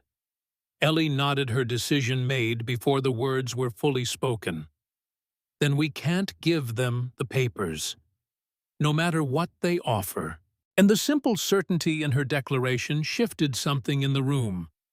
Resolve hardening in each face as they recognized the rightness of her position despite the danger it entailed. So we fight, Reeves said, checking his weapons with the methodical precision of a man preparing for battle. Against the odds. Or we find another way. Malachi replied, his mind already working through alternatives. Reed expects us to stay here, fortify, prepare for a siege. That's what I would do in his position, surround us, cut off escape routes, wait us out, or force a confrontation on his terms. So we do the unexpected, Harlow concluded, catching Malachi's thinking. But how? They've got every approach covered. Malachi moved to the rear window, studying the terrain behind the cabin. The forest extended to within 30 yards of the building, dense pines offering concealment to anyone who could reach them. They're focused on the front and sides, he said, thinking aloud, expecting us to break for the trail if we run. But there's another way. He turned to face the others. The root cellar has an access panel to the outside for ventilation during summer. It's small, but a child could fit through it, Parker finished, understanding dawning in his eyes as he glanced at Ellie. And take the evidence with her. Malachi nodded. While we create a diversion, something dramatic enough to hold their full attention. He looked at Ellie directly, knowing he was asking her to undertake a terrifying responsibility. It would mean going alone, at least initially, making for the forest while we keep Reed's men occupied. Fear flashed in her eyes, quickly mastered but unmistakable. This wasn't the bravado of someone who didn't understand danger. It was the courage of someone who recognized it fully and chose to face it anyway. "I can do it," she said simply. "Which direction once I reach the trees?" The question, practical and direct, despite the danger it acknowledged, confirmed for Malachi that this remarkable child was equal to the task. "South by southeast," he replied, "following the ridgeline. There's a trapper's path about half a mile in less visible than the main trail, but it leads to the same valley. We'll rendezvous at the lightning-struck pine near the creek." The plan took shape quickly, each person contributing based on their skills and knowledge of the terrain. Harlow and Parker would create the main diversion, a noisy exchange of fire from the front of the cabin that would draw Reed's attention forward. Meanwhile, Reeves would slip out the side window to establish a covered position in the woodshed, providing protection for Ellie's dash to the forest. Malachi would follow once she was clear, creating a secondary diversion that would hopefully allow the others to break contact and follow. It was a desperate plan, fraught with risks, but it offered a chance, slim but real, of getting Bennett's evidence away from Reed's men. As they prepared, gathering what supplies could be carried and checking weapons, Malachi took a moment with Ellie. She was tucking her father's papers into a small oilskin pouch that could be secured inside her coat, her small hands steady despite the enormity of what she was about to attempt. "You're sure about this?" he asked quietly. "It's not too late to change your mind. Take Weber's offer." She looked up at him, those old young eyes direct and unflinching. "Papa always said that running from hard things just means you face them tired," she replied. "I'm not tired yet." The simple courage in her words tightened something in Malachi's chest.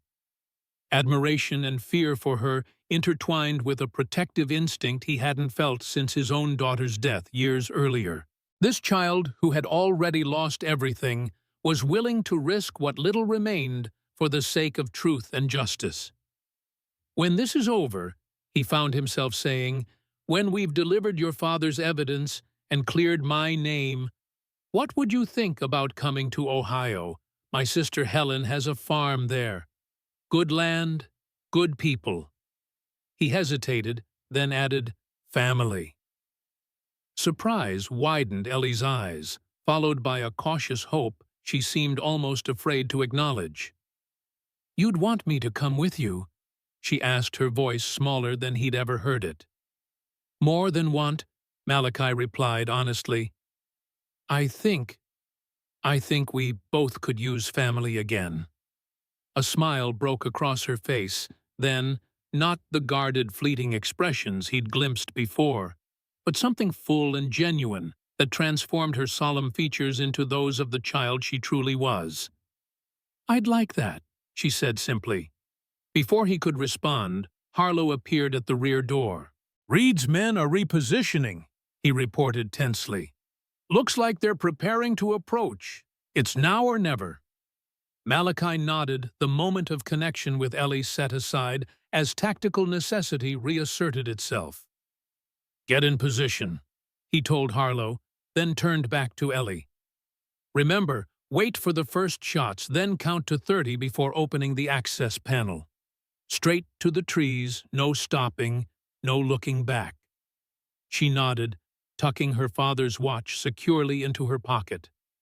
"I'll see you at the lightning pine," she said, and in those simple words was a faith that humbled him, faith that he would survive, that they would continue their journey, that the truth would prevail, despite the odds against them.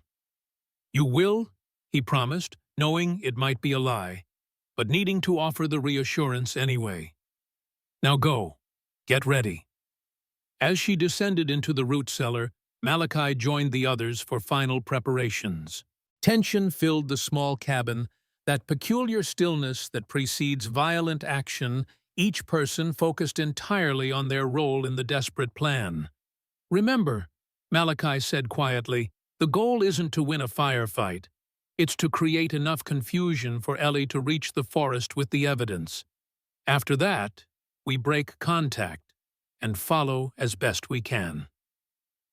Nods of acknowledgement circled the room, each man understanding that their own survival was secondary to the mission.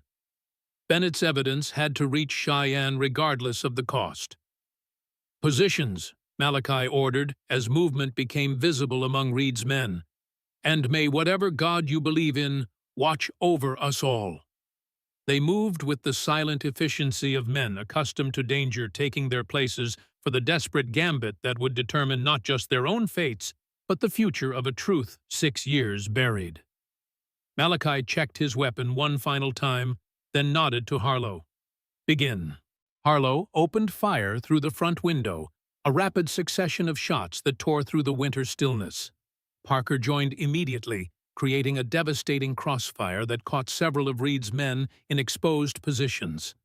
The response was immediate and overwhelming, a barrage of return fire that shattered windows and splintered the cabin's wooden walls. Reed's men had clearly been prepared for resistance, their weapons and positions selected for maximum effect. Beneath the cacophony of gunfire, Malachi counted silently, visualizing Ellie in the root cellar below, waiting for her moment. 25. 26.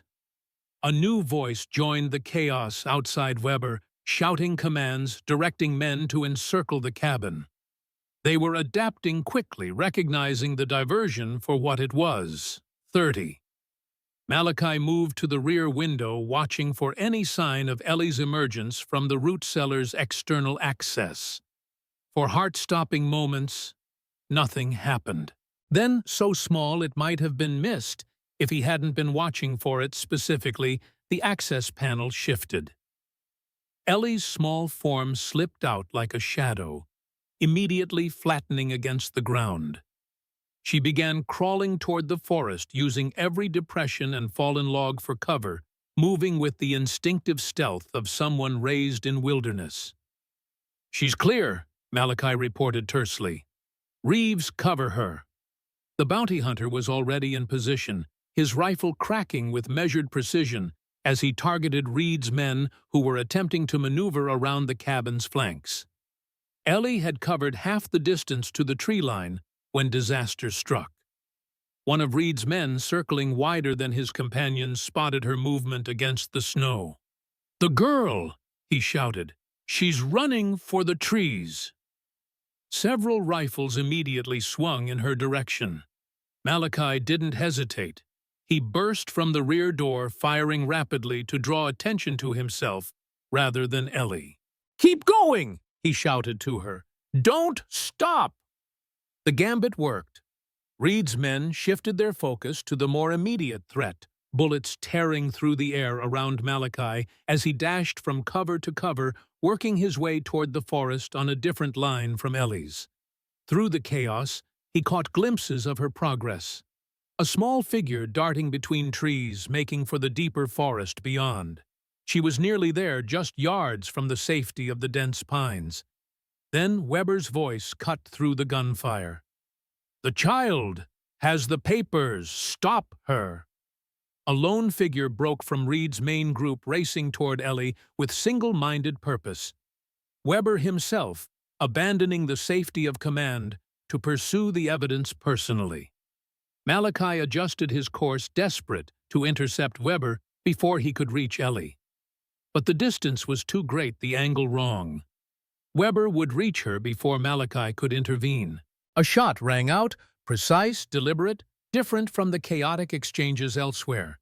Weber stumbled, then fell, clutching his leg. From the woodshed, Reeves lowered his rifle with grim satisfaction. "Politicians should stay in their offices," he muttered, just loudly enough for Malachi to hear as he passed. Ellie disappeared into the forest, Bennett's evidence secured within her coat.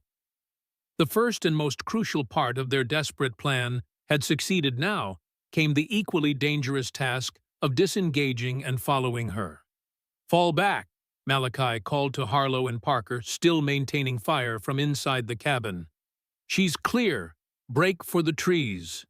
The withdrawal was as chaotic as the initial engagement, a confused series of covering fire and desperate dashes that gradually shifted the conflict from the cabin to the forest edge. Reed's men pursued, but with growing caution, their initial confidence eroded by unexpected resistance and the injury to Weber.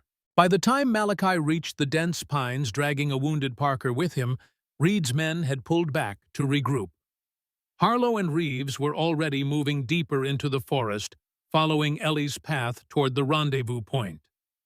"How bad?" Malachi asked, examining Parker's injury, a bullet wound to the shoulder bleeding freely, but not immediately life-threatening. "I'll live." The marshal grimaced, pressing a folded cloth against the wound. "Can still move. Let's go before they organize a proper pursuit." They pushed deeper into the forest, the sounds of conflict fading behind them as distance and dense vegetation muffled the noise. Reed would follow, of that Malachi had no doubt, but the forest would slow him, force him to proceed with caution rather than the overwhelming force he'd employed at the cabin. It took nearly an hour to reach the rendezvous point, a massive pine split by lightning decades earlier, yet still living, its divided trunk forming a natural shelter near a half-frozen creek. Ellie was there, her small face lighting with relief when she saw them approaching. "You came," she said, as if she'd truly doubted it, despite her earlier confidence. "I promised, didn't I?" Malachi replied, kneeling to check her for injuries. Finding none, he felt a weight lift from his chest, one worry among many, but a significant one nonetheless. "The papers?" Reeves asked, already scanning the back trail for signs of pursuit. Ellie patted her coat. "Safe, all of them." Harlow had been attending to Parker's wound, using strips torn from his own shirt as bandages. "He needs proper medical attention," he reported, "and soon. Cold's making the bleeding worse." Malachi nodded, mind already working through their limited options. They needed shelter supplies, and time, none of which they could count on, with Reed's men in pursuit. "There's a line cabin marked on Bennett's map," he said, recalling the detailed annotations the doctor had made, "about 3 miles southeast from here, used by trappers during the fur trading days." 3 miles, Parker repeated, his face pale with pain and blood loss. "I can make it." "You don't have a choice," Reeves said bluntly, though his rough voice carried a strange kind of compassion. "Die here or try for the cabin. Simple math." They set off immediately, Harlow supporting Parker, while Reeves took point, and Malachi guarded their back trail. Ellie kept pace beside Malachi, her energy seemingly inexhaustible despite the ordeal she had already endured. "Was anyone else hurt?" she asked quietly, as they walked, the question revealing her concern for the men who had risked themselves for her father's cause. "No," Malachi assured her, though he suspected Harlow was concealing an injury of his own based on the stiffness in the captain's movements. "Just Parker, and he'll recover." She nodded, relief visible in her expression. Then, with a sudden change of subject that revealed where her thoughts had truly been, "Did you mean it about Ohio and your sister?" The question caught Malachi off guard, not its content, but its timing, asked while they were still in immediate danger with miles to travel before any kind of safety. Yet looking at Ellie's face, understanding dawned. This wasn't a child seeking distraction from danger. This was a survivor holding on to hope, something to move toward, not just away from. "I meant it," he replied, his voice softening. "Helen's place has apple orchards, a pond for swimming in summer. Good school in the town nearby." He hesitated, then added the most important part. "Family that would welcome you." Ellie nodded, seemingly satisfied with this confirmation. She walked in silence for a while, processing this possible future amidst the chaos of their present circumstance. Then, in a voice so low he almost missed it, "I'd like having a family again." The simple statement struck Malachi with unexpected force, the enormity of what this child had lost, and the trust she was placing in him to help rebuild something from those ruins. It wasn't just Bennett's evidence she was carrying toward Cheyenne, it was her own future, her hope for something beyond mere survival. The responsibility settled on his shoulders like a physical weight, yet it didn't feel like a burden. Rather, it felt like purpose, something he had lacked since Eagle River Bridge, since the loss of his own family years before. They reached the line cabin as dusk was gathering, the light fading from the winter sky in gradual stages of blue deepening to black. The structure was much as Bennett's map had described, a single room with a stone fireplace, weathered but sound, offering shelter from the elements, if not from pursuit. "We'll rest here for a few hours," Malachi decided as they settled Parker on a rough pallet near the fireplace. "Warm up, tend wounds, gather strength, then move on under cover of darkness." "Reed won't stop," Reeves cautioned, already checking sightlines through the cabin's single window. "Man's reputation depends on retrieving those papers." "I'm counting on it," Malachi replied. "He'll follow our trail here, expecting us to fortify and make a stand. But we'll be gone by then, taking a different route." "South by southwest," Harlow suggested, studying Bennett's map by firelight. "There's a trapper's trail marked here that connects to the old military road about 10 miles on. Rougher terrain, but less likely to be watched." The plan was agreed upon, roles assigned for the brief rest period. Reeves would take first watch, followed by Harlow, while Malachi tended to Parker's wound and Ellie rested. As full darkness settled outside, bringing with it a cold that seemed to seep through the cabin's walls despite the fire, Malachi found a moment of quiet with Ellie. She sat near the hearth, her father's watch open in her hands, the firelight reflecting off its silver case. "Papa used to do this," she said, noticing Malachi's observation. "When he was worried or thinking hard about something, just sit and watch the hands move, like it helped him think better." Malachi settled beside her, understanding the comfort that could be found in such rituals, tangible connections to those lost physical objects that carried memories and meaning. "Tell me about him," he said, realizing that for all they had been through together, he knew relatively little about Matthew Bennett beyond his connection to Eagle River Bridge. "What kind of man was your father?" Ellie's expression softened, the weariness and worry temporarily lifting as she considered the question. "He was quiet," she said. "Not in a sad way, but like he was always thinking about things. Mama said his mind never stopped working even when he was sitting still." A small smile touched her lips. "He could fix anything, not just people when they were sick, but machines, tools, things around the cabin. Said understanding how things worked was half of making them better." "A healer in the broadest sense," Malachi observed. Ellie nodded, but what he really cared about was people. Said that's what the war taught him, that people mattered more than ideas or causes or even countries. She looked up at Malachi, a question in her eyes. "Is that why he helped you? Because you saved those families at Eagle River Bridge?" "I think so," Malachi replied thoughtfully. "Your father understood that sometimes doing the right thing comes at a personal cost. He'd paid that price himself as an army surgeon, seen the consequences of both courage and cowardice." He glanced at the watch in her hands. "And perhaps he felt a connection through my father, through that watch." Ellie traced the inscription with her finger, S. Stone, 1847. "How did they meet, your father and mine?" It was a question Malachi had been pondering since discovering the connection.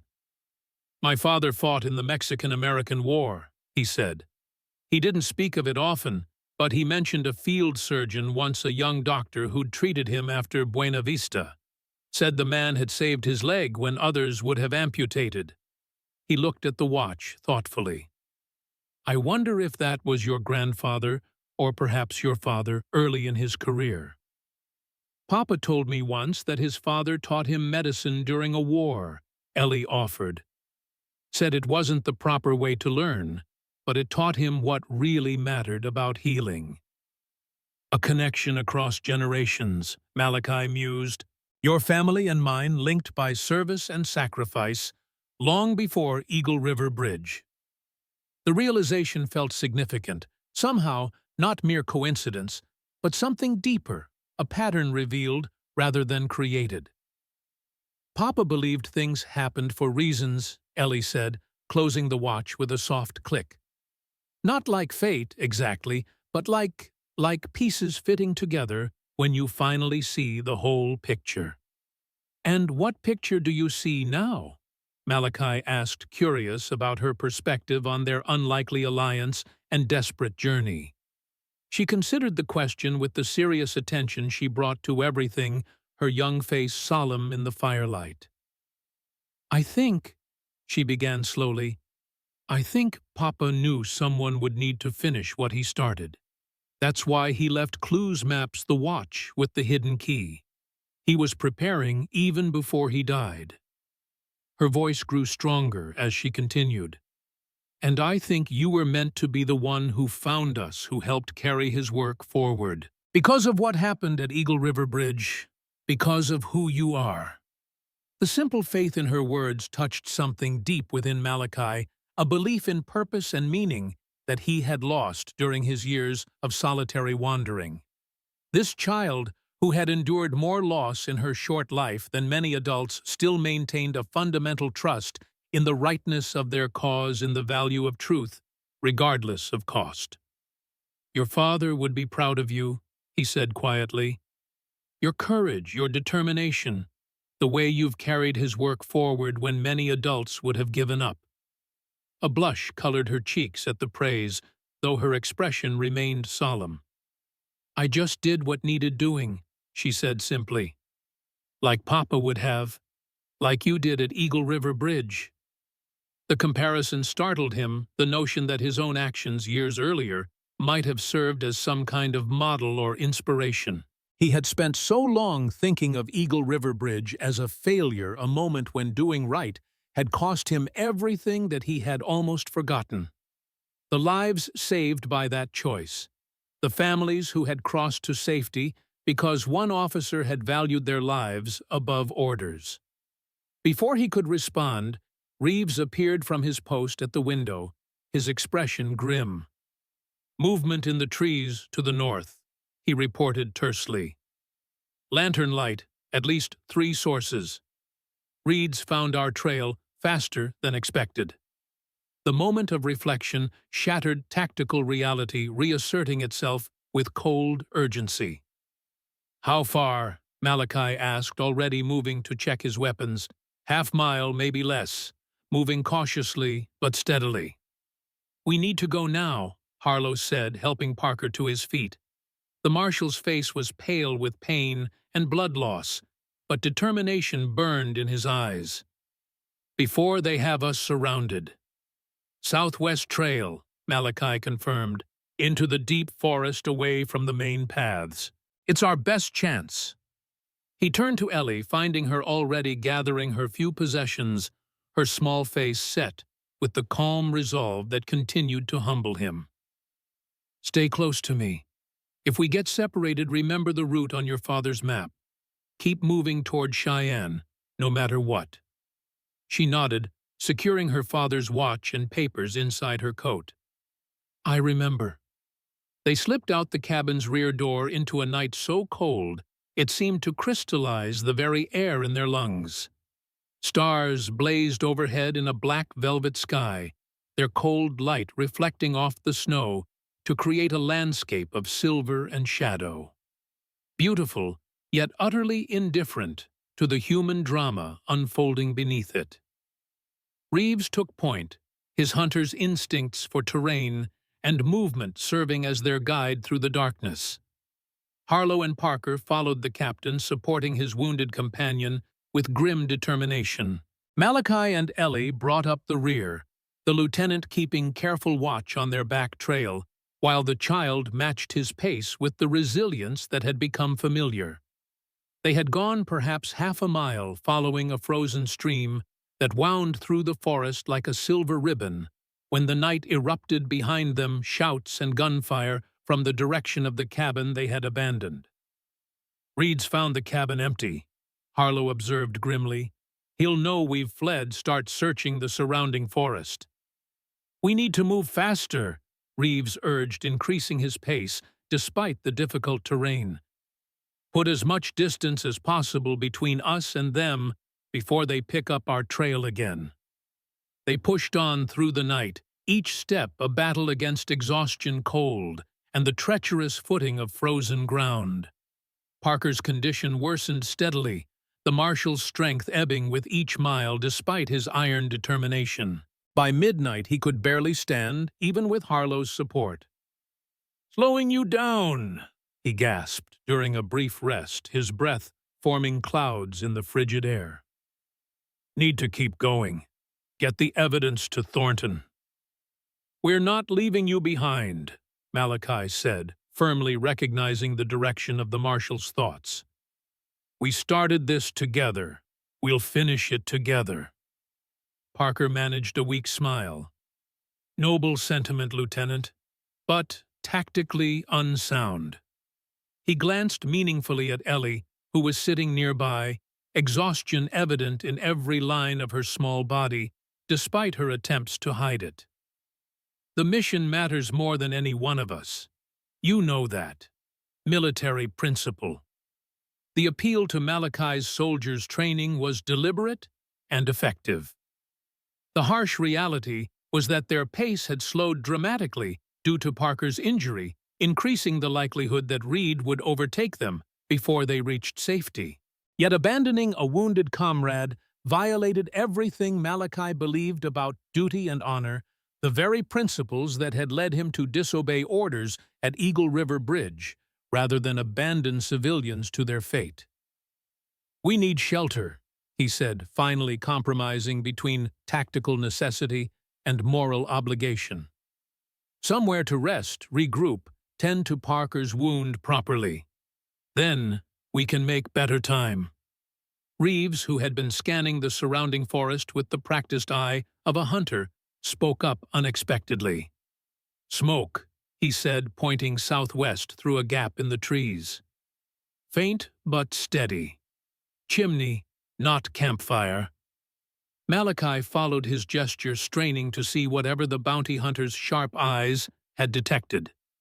After a moment, he caught it, the barest wisp of gray against the night sky, rising from a valley perhaps 2 miles distant. "Homestead," Harlow suggested. "Trapper's cabin." "Only one way to find out," Malachi decided. "And we need the shelter whatever it is." They altered course toward the distant smoke, their pace improving slightly with the concrete goal in sight. Parker seemed to rally somewhat, drawing on reserves of strength that spoke to his remarkable will.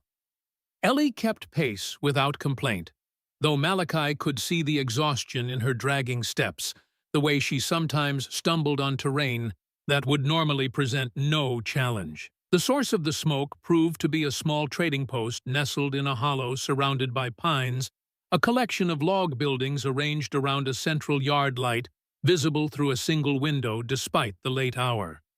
They halted at the forest's edge, assessing the settlement with wary attention. "Could be a trap," Reeves warned.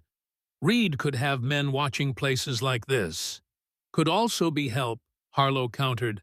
"Parker needs medical attention, and we all need rest and supplies if we're going to reach Cheyenne." Malachi weighed the options, calculating risks against necessities. Parker's condition was deteriorating rapidly, and even Ellie, with all her remarkable endurance, was reaching the limits of her strength. Without shelter and rest, their chances of outpacing Reed's pursuit were diminishing by the hour. "I'll approach alone," he decided. "Assess the situation. The rest of you stay here, be ready to withdraw if there's trouble." Before he could move, Ellie's small hand caught his arm. "I should come too," she said, her voice quiet but firm. "People are less suspicious of a man with a child. They might help more readily." Malachi hesitated, torn between protecting her from potential danger and acknowledging the tactical wisdom of her suggestion. A lone man approaching a remote trading post at night would naturally arouse caution. A man with a child might be perceived as less threatening, more deserving of assistance. "All right," he agreed finally. "But stay close. And if I give the word, you run back to Harlow and Reeves immediately." "Understood." She nodded, her serious face showing no fear despite the risks. "Understood." They approached the trading post openly, Malachi keeping his hands visible and his pace deliberate to avoid appearing threatening. Ellie walked beside him, her small form dwarfed by the wilderness surrounding them, yet somehow not diminished by it. The door opened before they reached it, a tall figure silhouetted against the warm light within. "That's far enough," a voice called male wary but not overtly hostile. "State your business." "Travelers seeking shelter," Malachi replied, stopping as directed. "We have a wounded man with us. Need medical attention supplies." The figure moved forward, revealing a man in his 50s with a weathered face and the lean build of someone who had spent a lifetime in harsh conditions. Most notable was his left sleeve pinned up where an arm should have been. "You alone?" the man asked, his sharp eyes scanning the tree line behind them. "No," Malachi answered, honestly seeing no benefit in deception. "3 companions in the trees. One badly wounded U.S. Marshal with a bullet in his shoulder. We've been traveling hard, need rest and medical help." The man studied them with careful attention, his gaze lingering on Ellie before returning to Malachi. Something in his expression shifted wariness, giving way to a different kind of assessment. "You running from something," he said, not a question, but a statement, or someone. Malachi met his gaze directly. "Yes. Carlton's men," the trader asked the name, carrying a weight of meaning and history. The question caught Malachi off guard, revealing a knowledge of their situation he hadn't expected. "Yes," he confirmed after a moment's hesitation. "How did you know?" The man's face hardened slightly. "Governors had riders passing through for days, asking questions, showing sketches of a man and a child." He glanced at Ellie again. "Offering rewards for information, making thinly veiled threats for interference with territorial business." Malachi tensed, hand moving instinctively toward his weapon. If this man knew who they were, had been contacted by Carlton's men. "Your name, Stone?" the trader asked abruptly. "It is," Malachi acknowledged, seeing no point in denial. A smile touched the man's weathered face, transforming it from forbidding to almost welcoming. "William Blackwell," he introduced himself. "Served at Gettysburg with the 19th Maine. Lost this arm there." He gestured to his missing limb. "Had it saved by a surgeon named Matthew Bennett, who spoke highly of a lieutenant named Stone, who'd shown moral courage when it mattered." The connection struck Malachi with the force of physical impact. Another link in the chain binding his fate to Bennett's. Another sign that their paths had been intersecting long before this desperate journey. "Dr. Bennett was my father," Ellie said, speaking for the first time since their approach. "He died last spring." Blackwell's expression softened as he looked at her. "I'm sorry to hear that, miss. Your father was a good man, one of the best I knew during that hellish time." He straightened, decision visibly made. "Bring your wounded. You'll find shelter here for as long as you need it." As Malachi signaled to Harlow and Reeves to approach with Parker, he felt a cautious hope begin to build within him. In this remote wilderness pursued by men who would kill to protect a powerful lie, they had found an unlikely ally, someone connected to Bennett through the same web of service and sacrifice that had ultimately brought Malachi to Ellie's cabin. Perhaps, just perhaps, the pattern Bennett had believed in was real pieces fitting together to form a picture larger than any of them could see alone. A picture in which truth, however delayed or difficult, would eventually prevail against power and lies. As they helped Parker into the warmth of Blackwell's trading post, Malachi caught Ellie's eye. The exhaustion was still there, the gravity beyond her years, but something else had kindled as well, hope, fragile but real, like the first green shoot pushing through snow after a long winter. "Papa was right," she whispered too quietly for anyone but Malachi to hear. "There are always good people when you need them most." In that moment, standing between the wilderness they had traversed and the shelter they had found between danger past and danger still to come, Malachi Stone felt something shift within him, a faith in humanity that had been buried at Eagle River Bridge, beginning to resurface, nurtured by the courage of a child and the unexpected kindness of strangers. The journey ahead remained perilous, the outcome uncertain. But they were no longer alone in their quest for truth, and perhaps that would make all the difference. William Blackwell moved with the practiced efficiency of a man who had faced emergencies throughout his life. After examining Parker's wound, his weathered face turned grave. "Bullets still in there, infections taking hold. If we don't get it out now." He left the implication hanging. Parker, barely conscious from blood loss, managed a tight smile. "Do what you must. Better your hands than Carlton's men." While Blackwell and Martha, an older woman with the steady hands of an experienced nurse, prepared for surgery, Malachi settled Ellie in a small back room where pallets had been arranged near a cast-iron stove. The girl's face was gray with exhaustion, but her grip on her father's oilskin packet remained firm. "You should rest," Malachi told her gently. She nodded, eyelids already drooping.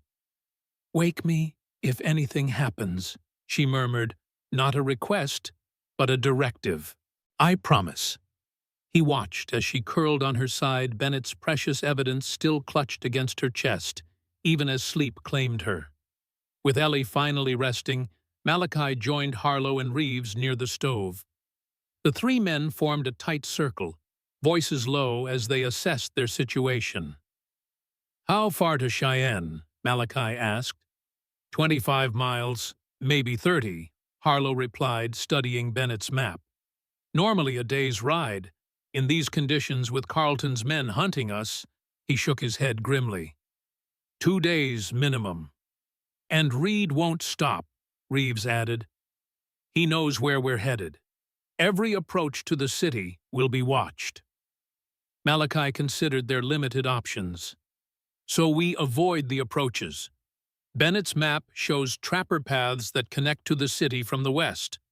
Longer journey, but less likely to be watched." "Assuming Blackwell can provide fresh horses," Harlow cautioned. "And assuming Parker survives the night." The harsh assessment hung between them, a reminder that despite their temporary sanctuary, their situation remained precarious.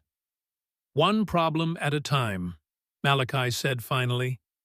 "Rest now, regain strength." As the others settled into uneasy sleep, Malachi found himself drawn to Ellie's father's pocket watch, which she had placed carefully on a small shelf. He picked it up, feeling its solid weight, thumb tracing the worn engraving S. Stone, 1847. "Trying to read time or fate?"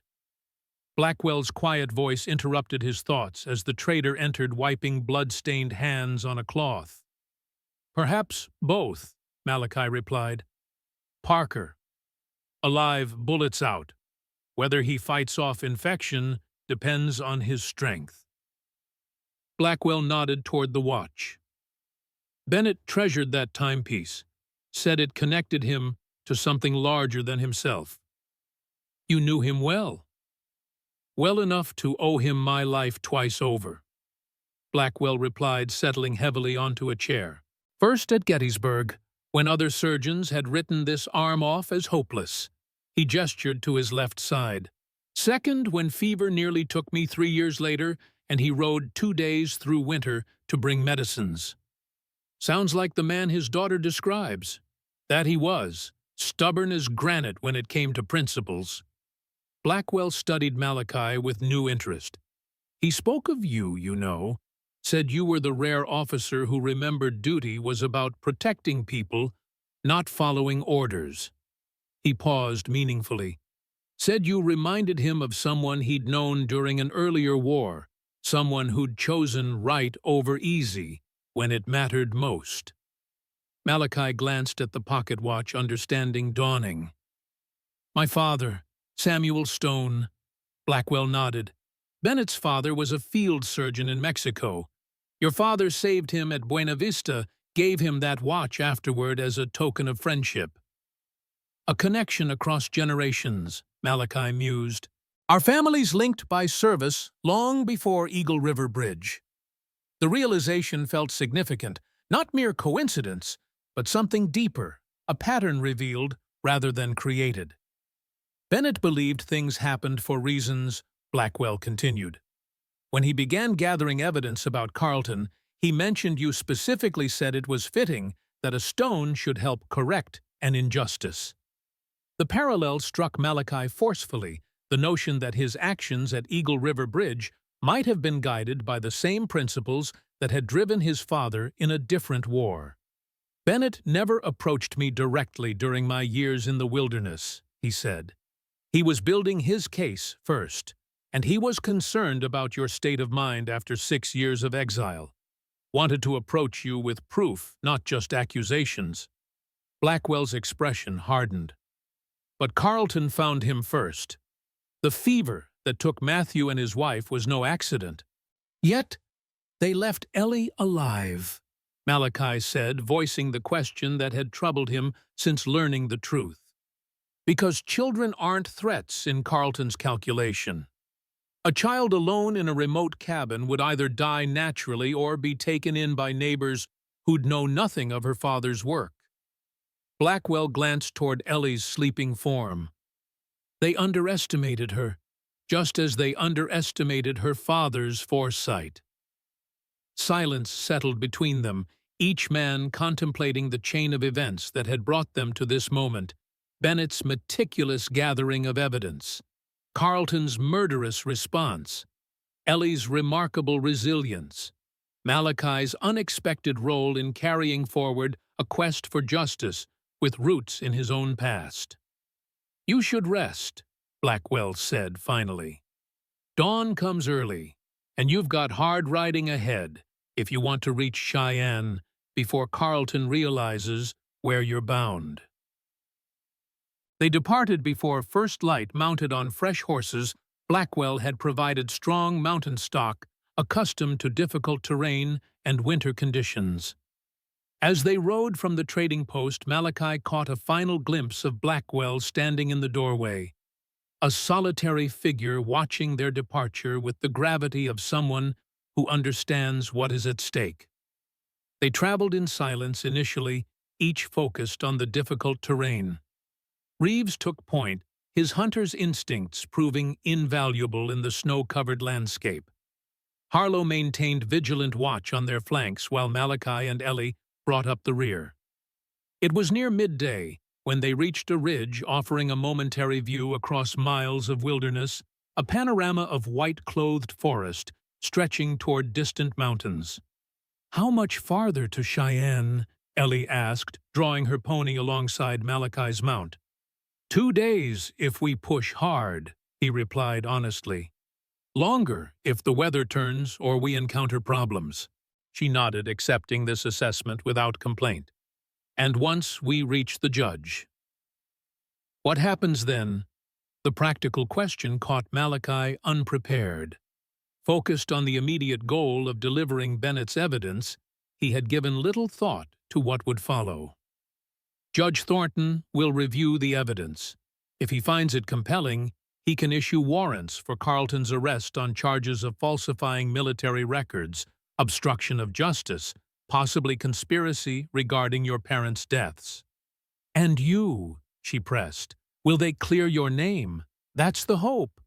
Bennett's evidence should be enough to overturn the desertion charges, restore my military rank. He glanced at her, sensing the unasked question. After that, well, we discussed Ohio, my sister's farm, if you'd still be interested. A smile broke across her serious face, transforming it momentarily into that of the child she truly was beneath the preternatural maturity. I'd like that, she said simply. Very much. The moment of connection was shattered as Reeves returned from his scouting position, expression grave. Carlton's men have established checkpoints on every trail into Cheyenne. 3 groups of 6 men, each covering all standard approaches. Even the western route? Harlow asked, surprised. Reeves nodded grimly. Especially that one. They've anticipated our strategy. The tactical implications were immediately clear. With every known trail watched, reaching Cheyenne undetected would require more than merely choosing less traveled routes. We split up. Malachi decided, plan forming as he spoke. 3 separate approaches to the city. Make them divide their forces, reduce their numerical advantage. The evidence? Harlow asked the critical question. Malachi looked at Ellie, seeing understanding already dawning in her eyes. You take it, he told her. Ride with Harlow directly for the city. Reed will expect the evidence to be with me. He'll focus his pursuit in that direction. No, Ellie protested immediately, face set with stubborn determination. I'm not leaving you to face them alone. These are Papa's papers, my responsibility. And my responsibility is to see them delivered safely, Malachi countered gently. This gives both the best chance of reaching Cheyenne. She hesitated, something beyond immediate danger troubling her. Before we separate, I need to show you something. From her coat, she withdrew her father's watch, holding it with careful reverence. There's something I didn't show you before. Papa said to save it, for when it was most needed. From the secret compartment, she extracted not the key they had found earlier, but a folded piece of paper yellowed with age and worn at the creases. It's a letter, she explained. From your father to mine, written after the Mexican War. Papa read it to me once, said it was the most valuable thing he owned. Malachi unfolded the paper with hands that were not quite steady, recognizing immediately the bold, angular handwriting he had not seen since childhood. My dear Bennett, as I write this, you are returning to your studies, and I to my farm in Ohio. The war that brought us together is ending, though its consequences will echo for years to come. I entrust this watch to you, not merely as payment for saving my leg, but as a reminder of what we witnessed together. How easily men of rank abandon principle when fear or ambition takes hold. How costly such abandonment proves for those who depend on their leadership. We spoke often of duty and its meaning. You as a healer, I as a soldier, both sworn to protect, though differently. I believe now, more firmly than ever, that duty is not to orders or institutions, but to people, to the vulnerable, to those who cannot protect themselves when the powerful turn away. Perhaps in entrusting you with this timepiece, I am really entrusting you with something more valuable. The conviction that one person's courage can matter, that standing alone against wrong is preferable to advancing with dishonor. Should our paths never cross again, know that your friendship has been a gift beyond measure. May your healing hands continue to serve where most needed, and may you find the same joy and family that I have found in mine. Your friend, always, Samuel Stone, Ohio, 1847.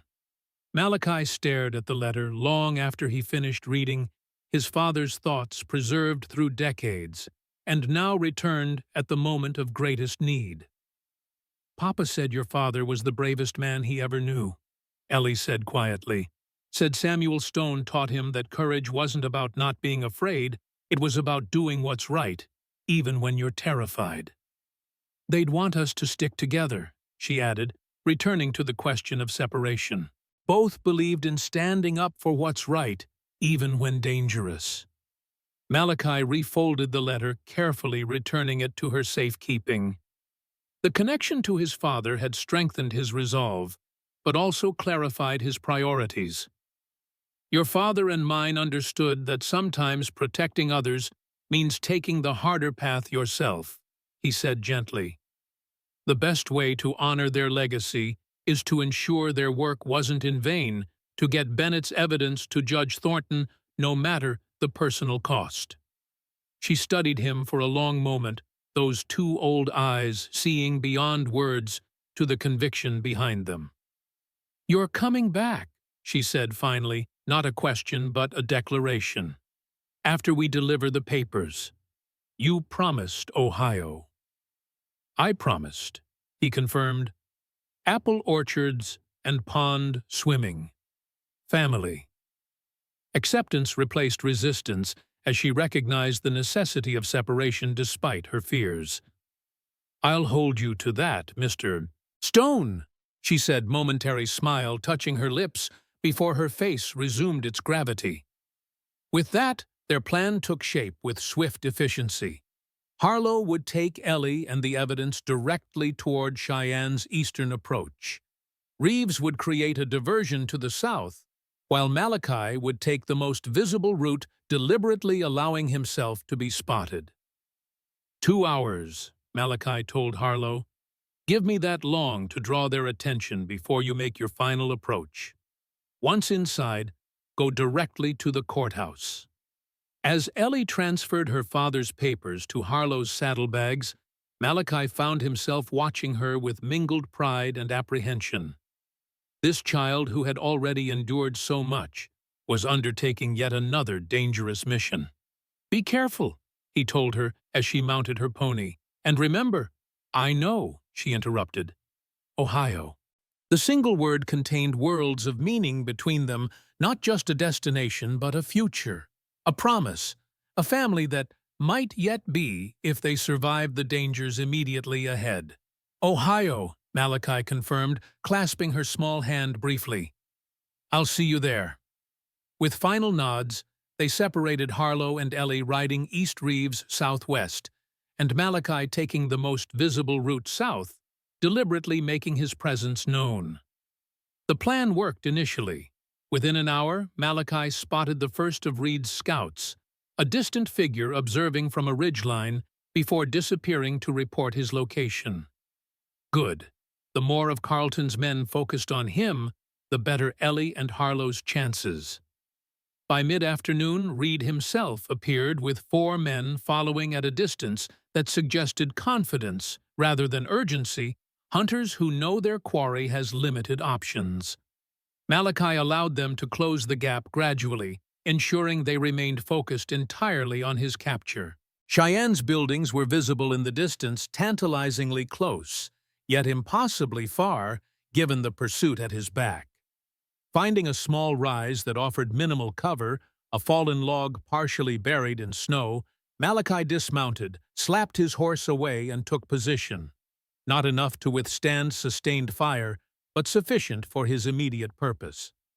Reed and his men approached cautiously, spreading out, to prevent offering a clustered target. The enforcer remained mounted, directing his men with practiced efficiency. "You're outnumbered 5-1, Stone," Reed called. "Surrender. Now tell us where Bennett's papers are, and you might walk away from this." "Seems unlikely," Malachi replied, "given Carlton's need to eliminate witnesses as well as evidence." Reed's laugh was cold. "You're right, too late for deals."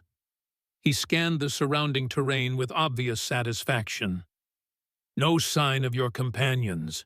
Did they abandon you, or are they already caught?" The confidence in Reed's voice sent a chill through Malachi. Had they miscalculated? Were Ellie and Harlow already intercepted? Reed was attempting to break his resolve through doubt and fear. "You seem very sure," Malachi called back, "for a man who's been consistently outwitted since this chase began." The taunt found its mark. Reed's face darkened with visible anger. "Enough talk. Surrender or die where you stand." "I've had better offers," Malachi replied, settling more securely behind his meager cover. Reed's arm dropped in silent signal, and his men opened fire, a coordinated volley that splintered wood and kicked up snow. Malachi returned fire, selectively conserving ammunition while keeping his attackers at bay. The exchange continued for several minutes, neither side gaining decisive advantage. Reed's men had numbers but limited cover, while Malachi's position provided some protection from direct fire. It was a stalemate that could not last. Malachi's ammunition was finite, his position ultimately indefensible. Reed knew this as well as he did. It was merely a question of when the enforcer would order a rush that would overwhelm Malachi's ability to repel. As if conjured by this thought, Reed raised his arm again, signaling his men to prepare for advance. Malachi readied himself for the final confrontation, determination replacing resignation. He would make their victory costly, create delay, until the very end. The sound that interrupted this moment was unexpected, not gunfire or shouted commands, but the clear carrying notes of a bugle call. Cavalry signals, instantly recognizable to anyone who had served during the war. The recall followed by assembly. Reed's head snapped toward Cheyenne, his expression changing from confidence to sudden concern. Following his gaze, Malachi saw mounted figures emerging from the city's outskirts, moving with the disciplined precision of military cavalry. "U.S. Marshals Patrol," someone shouted. "Throw down your weapons and surrender." The effect on Reed's men was immediate confusion replacing aggression as they looked to their leader. Reed himself seemed momentarily paralyzed by the unexpected development calculation evident in his weathered face. Then his expression hardened with new resolve. "This isn't over, Stone," he called. Instead of retreating, Reed suddenly spurred his horse forward, charging directly toward Malachi's position with reckless abandon. The move was so unexpected that Malachi hesitated for a crucial second. His shot went wide as Reed's horse cleared the log in a powerful leap, the enforcer already drawing his sidearm as he bore down. They collided with bone-jarring force, Reed's momentum carrying both men backward into the snow. Malachi lost his rifle as they fell, immediately shifting to hand-to-hand combat as Reed attempted to bring his pistol to bear. They grappled in the snow, each fighting for control of Reed's weapon. Despite his years as Carlton's desk-bound enforcer, Reed proved surprisingly strong. His face contorted with desperation. "Carlton will kill me if I fail," he gasped, pressing the pistol gradually toward Malachi's face. "Better to die fighting than face his punishment." The raw fear in Reed's voice revealed what Malachi had suspected. The enforcer was as much Carlton's prisoner as his agent, bound by threats rather than mere loyalty. "It doesn't have to end this way," Malachi grunted, straining against the pistol's progress. "Surrender? Testify against Carlton." "Too late for that," Reed snarled. "I've done too much in his service, things that can't be forgiven." The pistol was inches from Malachi's face, now Reed's finger tightening on the trigger. In a desperate gambit, Malachi suddenly stopped resisting, instead redirecting Reed's momentum in a wrestling move learned during the war. Reed, unprepared, pitched forward. The gun discharged with deafening nearness, the bullet tearing through snow inches from Malachi's head. Before Reed could recover, Malachi delivered a punishing strike to his jaw, following with blows that finally subdued the frenzied enforcer. As Reed lay unconscious in bloodied snow, Malachi became aware of the marshal's patrol surrounding them, weapons trained on Reed's men who had wisely surrendered. "Lieutenant Stone," a familiar voice called, and Malachi looked up to see a face he had not expected. Marshal Parker, pale but upright on horseback, his wounded arm in a sling, but his expression alert. "Parker," Malachi acknowledged, struggling to his feet with muscles screaming from combat. "Thought you were recovering at Blackwell's." "Blackwell's medicines worked better than expected," Parker replied. "But it wasn't just physical healing that got me here." His expression turned somber. "Word reached us about Carlton's response to Bennett's evidence. He's ordered his remaining loyal men to intercept at any cost. I couldn't let you face that alone." "Ellie and Harlow?" Malachi asked the question that mattered most. Parker hesitated, and in that moment of silence, Malachi felt his blood go cold. "Carlton had men watching every approach to the city," Parker said carefully. "More than we anticipated.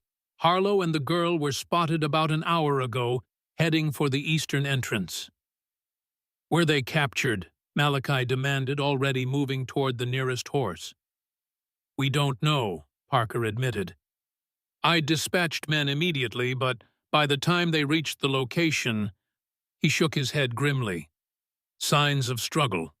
Tracks leading north away from the city." North, away from Cheyenne back toward Carlton's territory. The implication was clear. Ellie and Harlow had been intercepted. The evidence possibly seized the entire mission, jeopardized in its final moments. "I need a fresh horse," Malachi said, urgency replacing exhaustion. "Now." "You can't go after them alone," Parker protested. "That's exactly what Carlton wants, to draw you into terrain of his choosing away from potential allies."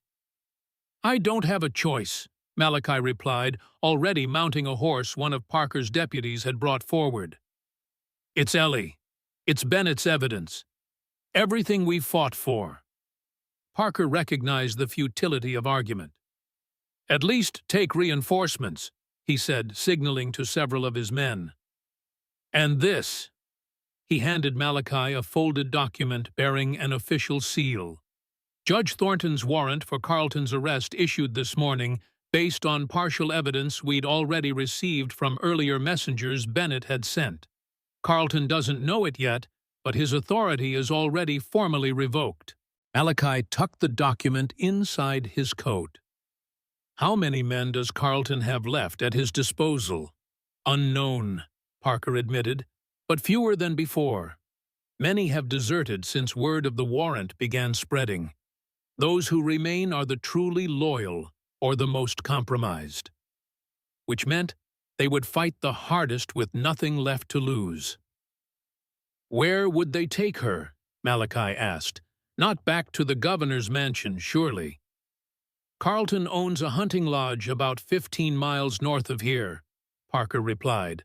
"Isolated, defensible, stocked with supplies. If I were making a last stand, that's where I'd go." With a nod of thanks, Malachi turned his mount northward, followed by 6 of Parker's best men. The sun was already beginning its descent toward the western mountains, shadows lengthening across the snow. They would be racing darkness as well as Carlton's men. They rode hard, pushing their horses to the limits of endurance. The route Parker had indicated led through increasingly rough terrain, rocky outcroppings, and dense stands of pine that would provide excellent cover for defenders. It was nearly dusk when they spotted the lodge, a substantial log structure built against a rocky hillside, lantern light visible through several windows despite the early hour. Smoke rose from 2 stone chimneys, indicating the building was indeed occupied. Malachi signaled a halt, dismounting to study the situation from the shelter of a pine thicket. "At least 4 men visible through windows," he reported quietly. "Probably more we can't see. 2 guards outside the main entrance." "Direct assault would be costly," one of Parker's deputies observed. "They'd see us coming across that open ground, have time to organize defense." "Or harm the hostages," another added grimly. Malachi's mind raced through alternatives. A frontal assault was indeed too risky with Ellie and Harlow inside. Waiting for darkness would provide better cover, but also give Carlton more time to prepare whatever final move he intended. "I'll go in alone," he decided. "Under flag of truce." Parker's men exchanged glances of disbelief. "That's suicide," one said bluntly. Carlton's beyond honoring any truce. Not suicide, Malachi corrected. Distraction. While I engage Carlton at the front, you circle to the rear. There's likely a back entrance near the hillside. When you hear my signal, 3 shots in rapid succession, move in. It was a desperate plan fraught with risks, but no one offered a better alternative. With grim nods, Parker's deputies accepted their roles, already beginning to circle the lodge while keeping to the forest's cover. Malachi removed his gun belt, leaving all weapons behind to make his peaceful approach credible. Then, using a piece of his white undershirt tied to a branch, he stepped into the open and began walking steadily toward the lodge. The guards spotted him immediately, rifles rising to firing position. "That's far enough," one called when Malachi was still 50 yards from the building. "State your business. Lieutenant Malachi Stone to speak with Governor Carlton," Malachi replied, continuing his steady advance. "Unarmed, under flag of truce." The guards conferred briefly, clearly, uncertain how to respond to this unexpected development.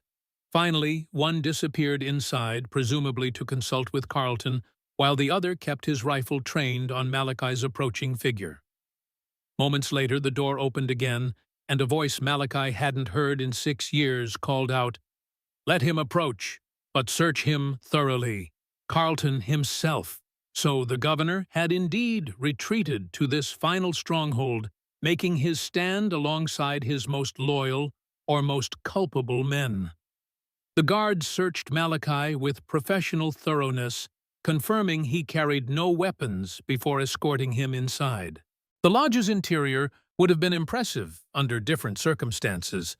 A great room with massive stone fireplace, mounted animal heads adorning log walls, expensive furniture arranged for comfort rather than display.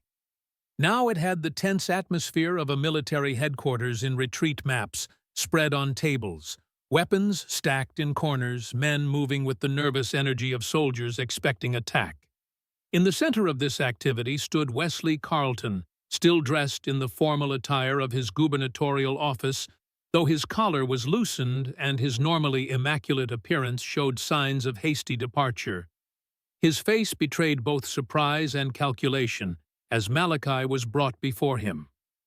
"Lieutenant Stone," he said, the political smoothness of his voice belied by the tension in his posture. "You're either very brave or very foolish to walk in here unarmed." "Where are they?" Malachi asked directly, dispensing with formalities.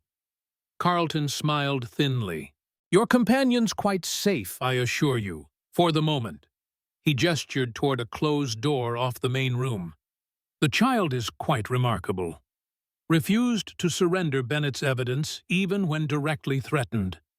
Such loyalty to her father's memory is touching." The implication of threat toward Ellie sent a surge of cold rage through Malachi, but he kept his expression neutral. Ellie and Harlow were alive. That was what mattered. Now he needed to keep Carlton talking, buy time for Parker's men to reach position. "You've lost Carlton," he said. "Judge Thornton has issued warrants for your arrest. Your political career is over. Your men are deserting. There's no scenario where this ends well for you." "Perhaps," Carlton conceded with surprising equanimity. "Though I maintain that my administration's benefits to this territory outweigh whatever irregularities have occurred." He studied Malachi with renewed intensity. "But you didn't come here to discuss politics. You came for the girl and the evidence." "I did." "Then let me propose an exchange." Carlton moved to a side table where a familiar oilskin packet lay. Bennett's evidence. "This documentation for your freedom. I release the child and Captain Harlow. You remain as my guest until I've secured safe passage out of the territory." It was, Malachi realized, perhaps the best offer he could have hoped for. Ellie and the evidence safe, Harlow free to escort her to Judge Thornton, while Malachi himself served as hostage to ensure Carlton's escape. "How do I know you'll honor the agreement?" he asked, playing for more time. Carlton spread his hands in a gesture of reasonableness. "What choice do I have? My position is indeed precarious, as you've so helpfully pointed out. This arrangement offers the best outcome for all concerned." His expression hardened slightly. The alternative would be messier and potentially tragic for the child. Another implied threat, revealing the desperation beneath Carlton's political veneer.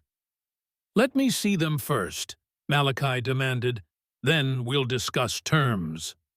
Carlton hesitated, then nodded to one of his men. "Bring them." Moments later, the side door opened, and Ellie appeared, flanked by armed guards with Harlow following closely behind. The captain's face showed evidence of rough handling, a split lip darkening bruise along one cheekbone, but he stood straight, his bearing still military despite his bonds. Ellie's face lit with relief when she saw Malachi, though she quickly masked it with the solemn composure that was her hallmark. "Are you hurt?" Malachi asked her directly. She shook her head. "They took Papa's papers," she said, her voice steady despite the circumstances. "I tried to stop them." "You did well," Malachi assured her. "Both of you." He turned back to Carlton, decision made. "Release them, give them Bennett's evidence, and I'll stay as your hostage until you're safely beyond territorial borders." Carlton smiled, satisfaction evident in his expression. "A noble sacrifice, Lieutenant. Quite in keeping with your character as I understand it." He gestured to his men. "Release Captain Harlow's bonds. The child and the evidence go with him."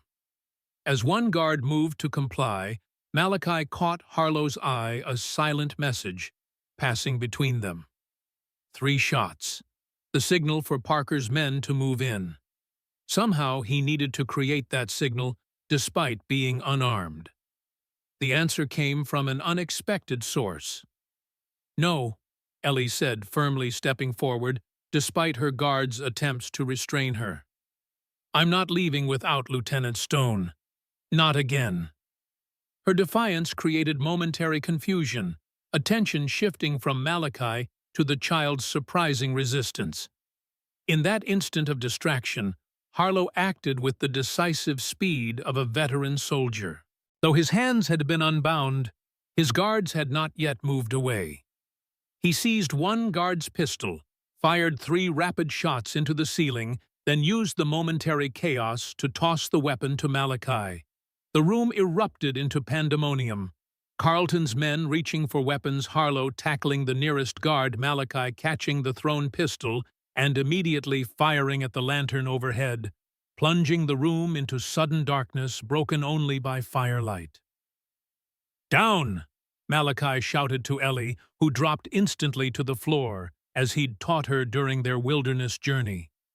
Gunfire erupted from multiple directions, muzzle flashes briefly illuminating the chaotic scene.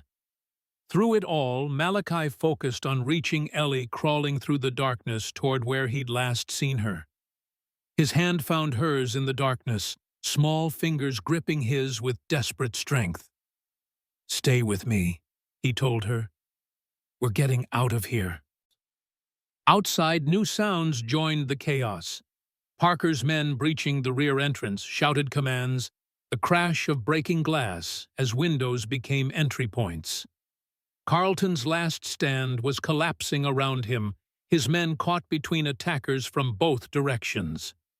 Malachi's priority was clear: get Ellie to safety away from the gunfire. Still clutching her hand, he led her toward the wall, feeling his way toward what he hoped was the exit. A figure loomed suddenly before them. Carlton himself, his political composure shattered, replaced by desperate fury. "You've ruined everything," he snarled, lunging forward. Malachi pushed Ellie behind him, raising his pistol, but Carlton was too close, too fast. The governor crashed into him, sending both men sprawling. The pistol skittered away across the wooden floor, lost in darkness. They grappled in the semi-darkness, Carlton fighting with the frenzied strength of a man with nothing left to lose. His hands found Malachi's throat, squeezing with murderous intent. 6 years! Carlton gasped, his face inches from Malachi's, distorted with hate. 6 years, building everything you've destroyed in a week. Malachi fought for breath, for leverage, the world beginning to darken at the edges as Carlton's grip tightened. Then suddenly, the pressure was gone, Carlton's weight falling away with a grunt of pain. Ellie stood over them, a heavy iron fireplace poker in her small hands, her face set with grim determination. "That's for my parents," she said, her young voice steady despite the violence of the moment. Before Carlton could recover, the room filled with light as someone relit a lantern. Parker's deputies swarmed in quickly, securing the few of Carlton's men still fighting. The battle was over almost as quickly as it had begun. Malachi climbed to his feet, pulling Ellie close. As she dropped the poker, her momentary fierceness giving way to trembling reaction. "It's all right," he murmured, holding her tightly. "It's over. You're safe." "I thought I'd lost you," she whispered, her voice finally breaking. "When they caught us on the trail, when they said they'd use us as bait." "Never," he promised. "Remember Ohio." She nodded against his chest, composure gradually returning. "Ohio." She repeated the word, still a talisman between them. Harlow approached, wiping blood from his split lip, but otherwise appearing unharmed by the brief but violent confrontation.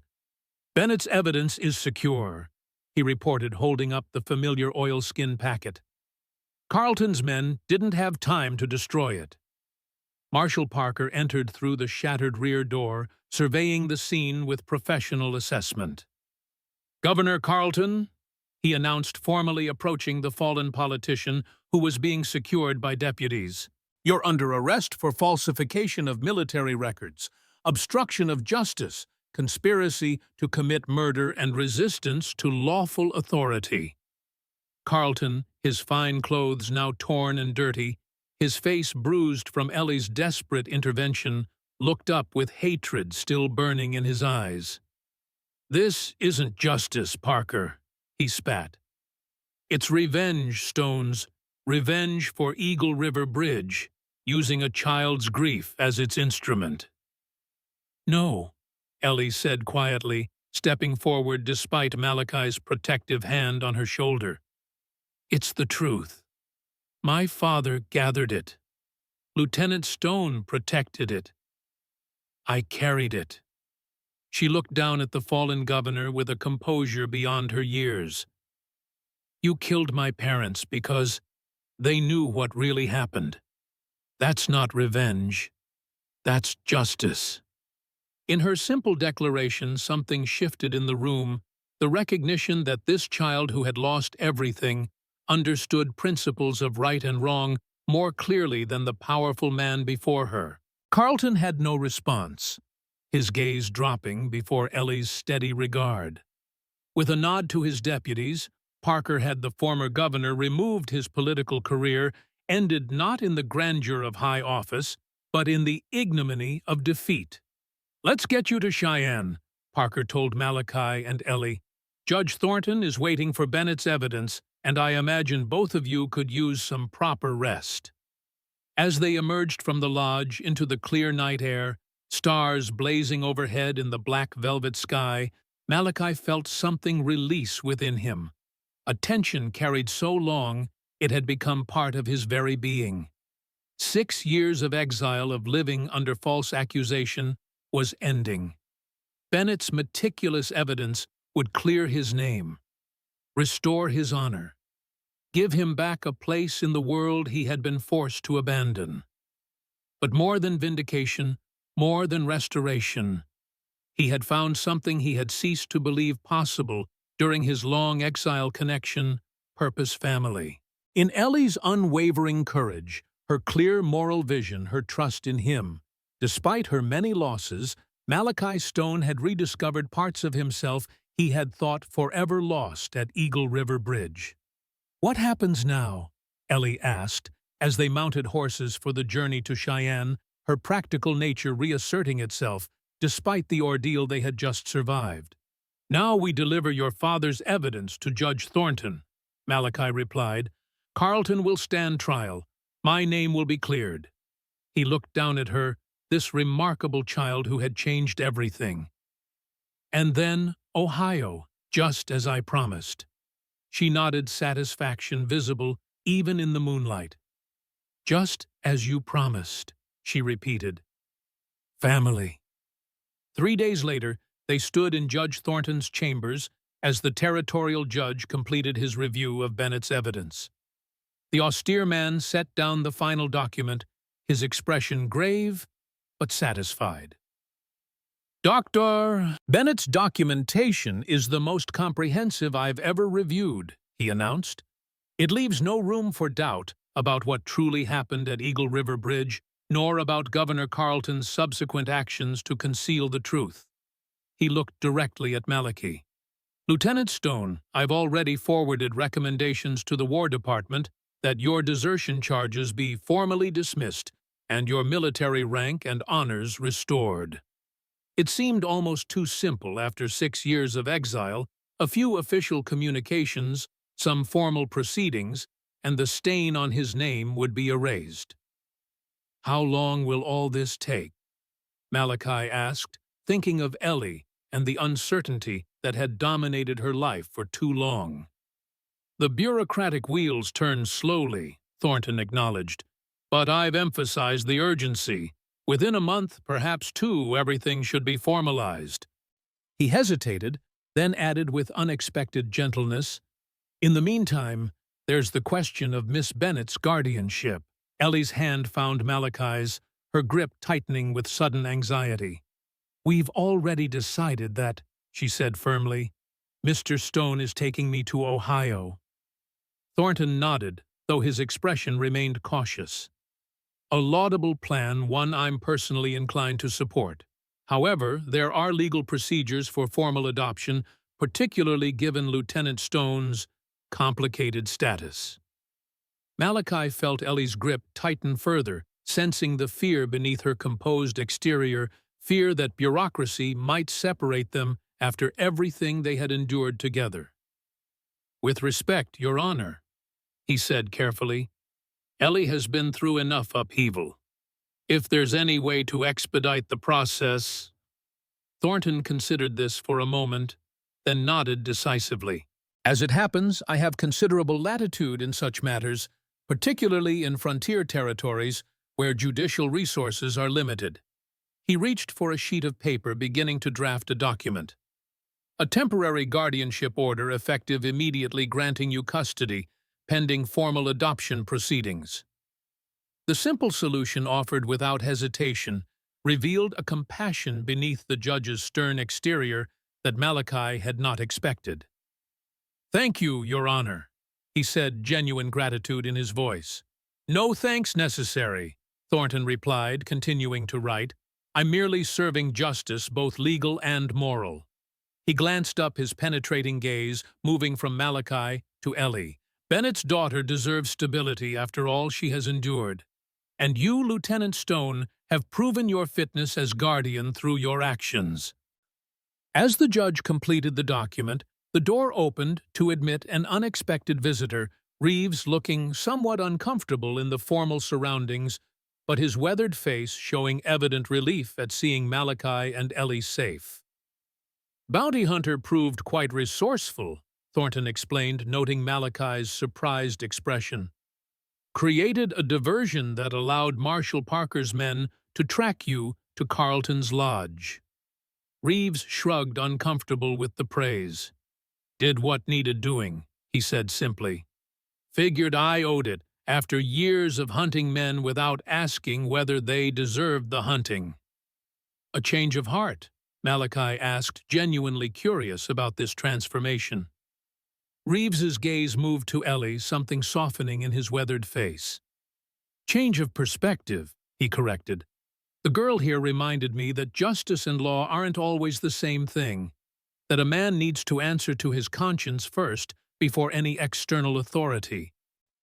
He hesitated, then added quietly, "Lost a daughter of my own once, fever like yours, started hunting bounties after thinking nothing mattered anymore. Watching you two, the way you protected each other, made me remember there are things worth fighting for besides money." The personal revelation, delivered without sentiment, but with raw honesty, explained what had driven the bounty hunter's transformation. Like Malachi himself, Reeves had found something in Ellie's unwavering courage that had awakened long-dormant parts of his humanity. "I'll be moving on," Reeves continued. "Heading West Oregon, maybe. Fresh start where my reputation doesn't precede me." "A good choice," Malachi replied. A wry smile touched the bounty hunter's weathered face. "Not hunting men for money, that's certain. Perhaps building rather than tracking."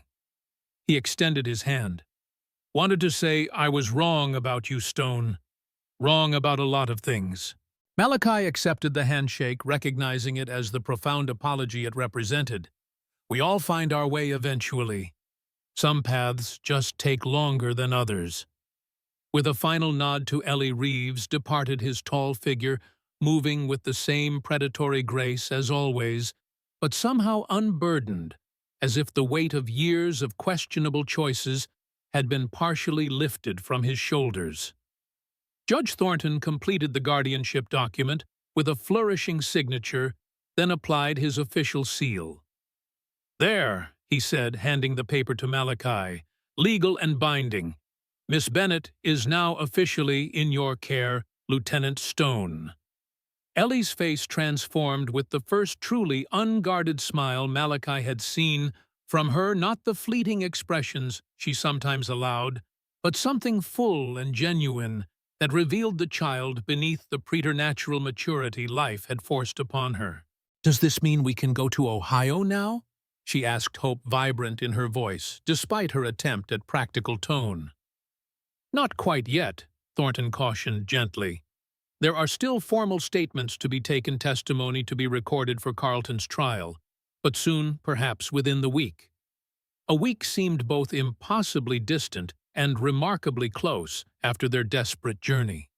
One more week in Cheyenne, then they could begin the journey eastward, toward Helen's farm, toward apple orchards and pond, swimming toward the family they had begun to envision during their darkest moments.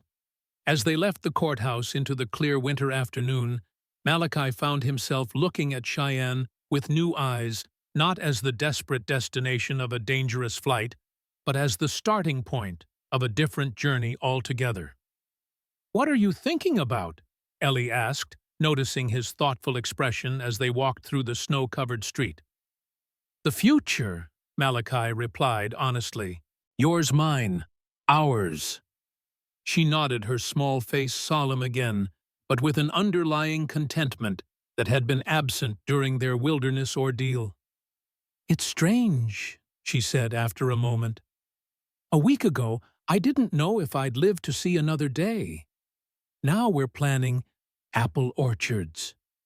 The simple observation captured perfectly the extraordinary transition they had experienced from hunted fugitives to legally recognized family, from desperate survival to cautious hope. "Your father would be proud," Malachi told her, "not just of what you've accomplished, but of who you are. Your courage, your determination, the way you've maintained faith in what matters most, despite everything you've endured." A blush colored her cheeks at this praise, though her expression remained thoughtful. "Do you think he knew," she asked, "Papa, I mean, that you would come, that we'd end up together like this?" Malachi considered the question carefully, thinking of Bennett's meticulous preparations, the hidden compartment in the watch, the detailed maps, the letter from Samuel Stone, preserved for decades. "I think he hoped," he said finally. "I think he believed in patterns larger than any of us can see clearly, connections that transcend time and distance." "Like your father and his father," Ellie observed, connected by war and honor, just like you and Papa. And now you and me, Malachi added gently, connected by choice rather than circumstance. Family not by blood, but by decision. She smiled at this, her dark eyes warming with something that looked remarkably like happiness. I like that, she said simply, being family by decision. As they continued through Cheyenne's winter streets, discussing practical matters of lodging and supplies for their eventual journey eastward, Malachi felt something settle within him, a peace he had not experienced since before Eagle River Bridge. Perhaps not truly, since before the war that had claimed so much from so many. The road ahead still held challenges, testimony at Carlton's trial, the formal adoption process, the long journey to Ohio, and the adjustments that would inevitably follow. But these were navigable waters compared to what they had already traversed together. For now, in this moment between danger past and future yet to unfold, there was the simple comfort of promises kept, truth revealed, and the beginning of something neither had dared fully hope for during their desperate flight through winter wilderness. Family. Purpose. Home. Not a return to what had been lost, but something new created from the fragments of lives shattered by war and betrayal. A second chance built on truth, rather than comfort, on courage, rather than expedience. As Ellie's small hand found his, Malachi thought of words she had shared during their journey. Her mother's wisdom about healing beginning with truth, her father's belief that justice delayed was still preferable to justice denied. Bennett had been right about the power of truth to transcend time and circumstance. 6 years after Eagle River Bridge, that truth had finally emerged from shadow into light, not just clearing Malachi's name, but creating the possibility of a future he had ceased to believe possible during his long exile. A future that now included a remarkable child who had reminded him of what truly mattered when bitterness and solitude had nearly claimed his spirit completely. Papa would be pleased, Ellie said as they reached the modest hotel where they would stay until departing for the east. Not just about the evidence and Carlton, but about you. About us. She looked up at him, those old young eyes, direct and knowing. He'd be glad I found family again. So am I, Malachi replied softly. So am I. Together, they entered the warmth of the building, leaving behind the winter cold and the shadows of the past, a soldier redeemed and a child vindicated, bound by truth that had survived years of suppression to emerge stronger for the waiting. Outside snow began to fall, again gentle flakes that erased tracks and softened hard edges, nature's reminder that even the harshest season eventually gives way to renewal. Within a new family took its first tentative steps toward a future neither could have imagined when their paths first crossed at a remote cabin in the Wyoming wilderness. A future founded not on blood relation, but on shared courage, mutual respect, and the unshakable belief that truth, however delayed or difficult, would eventually prevail. For Malachi Stone and Eleanor Bennett, that belief had proven not just a principle, but a pathway home.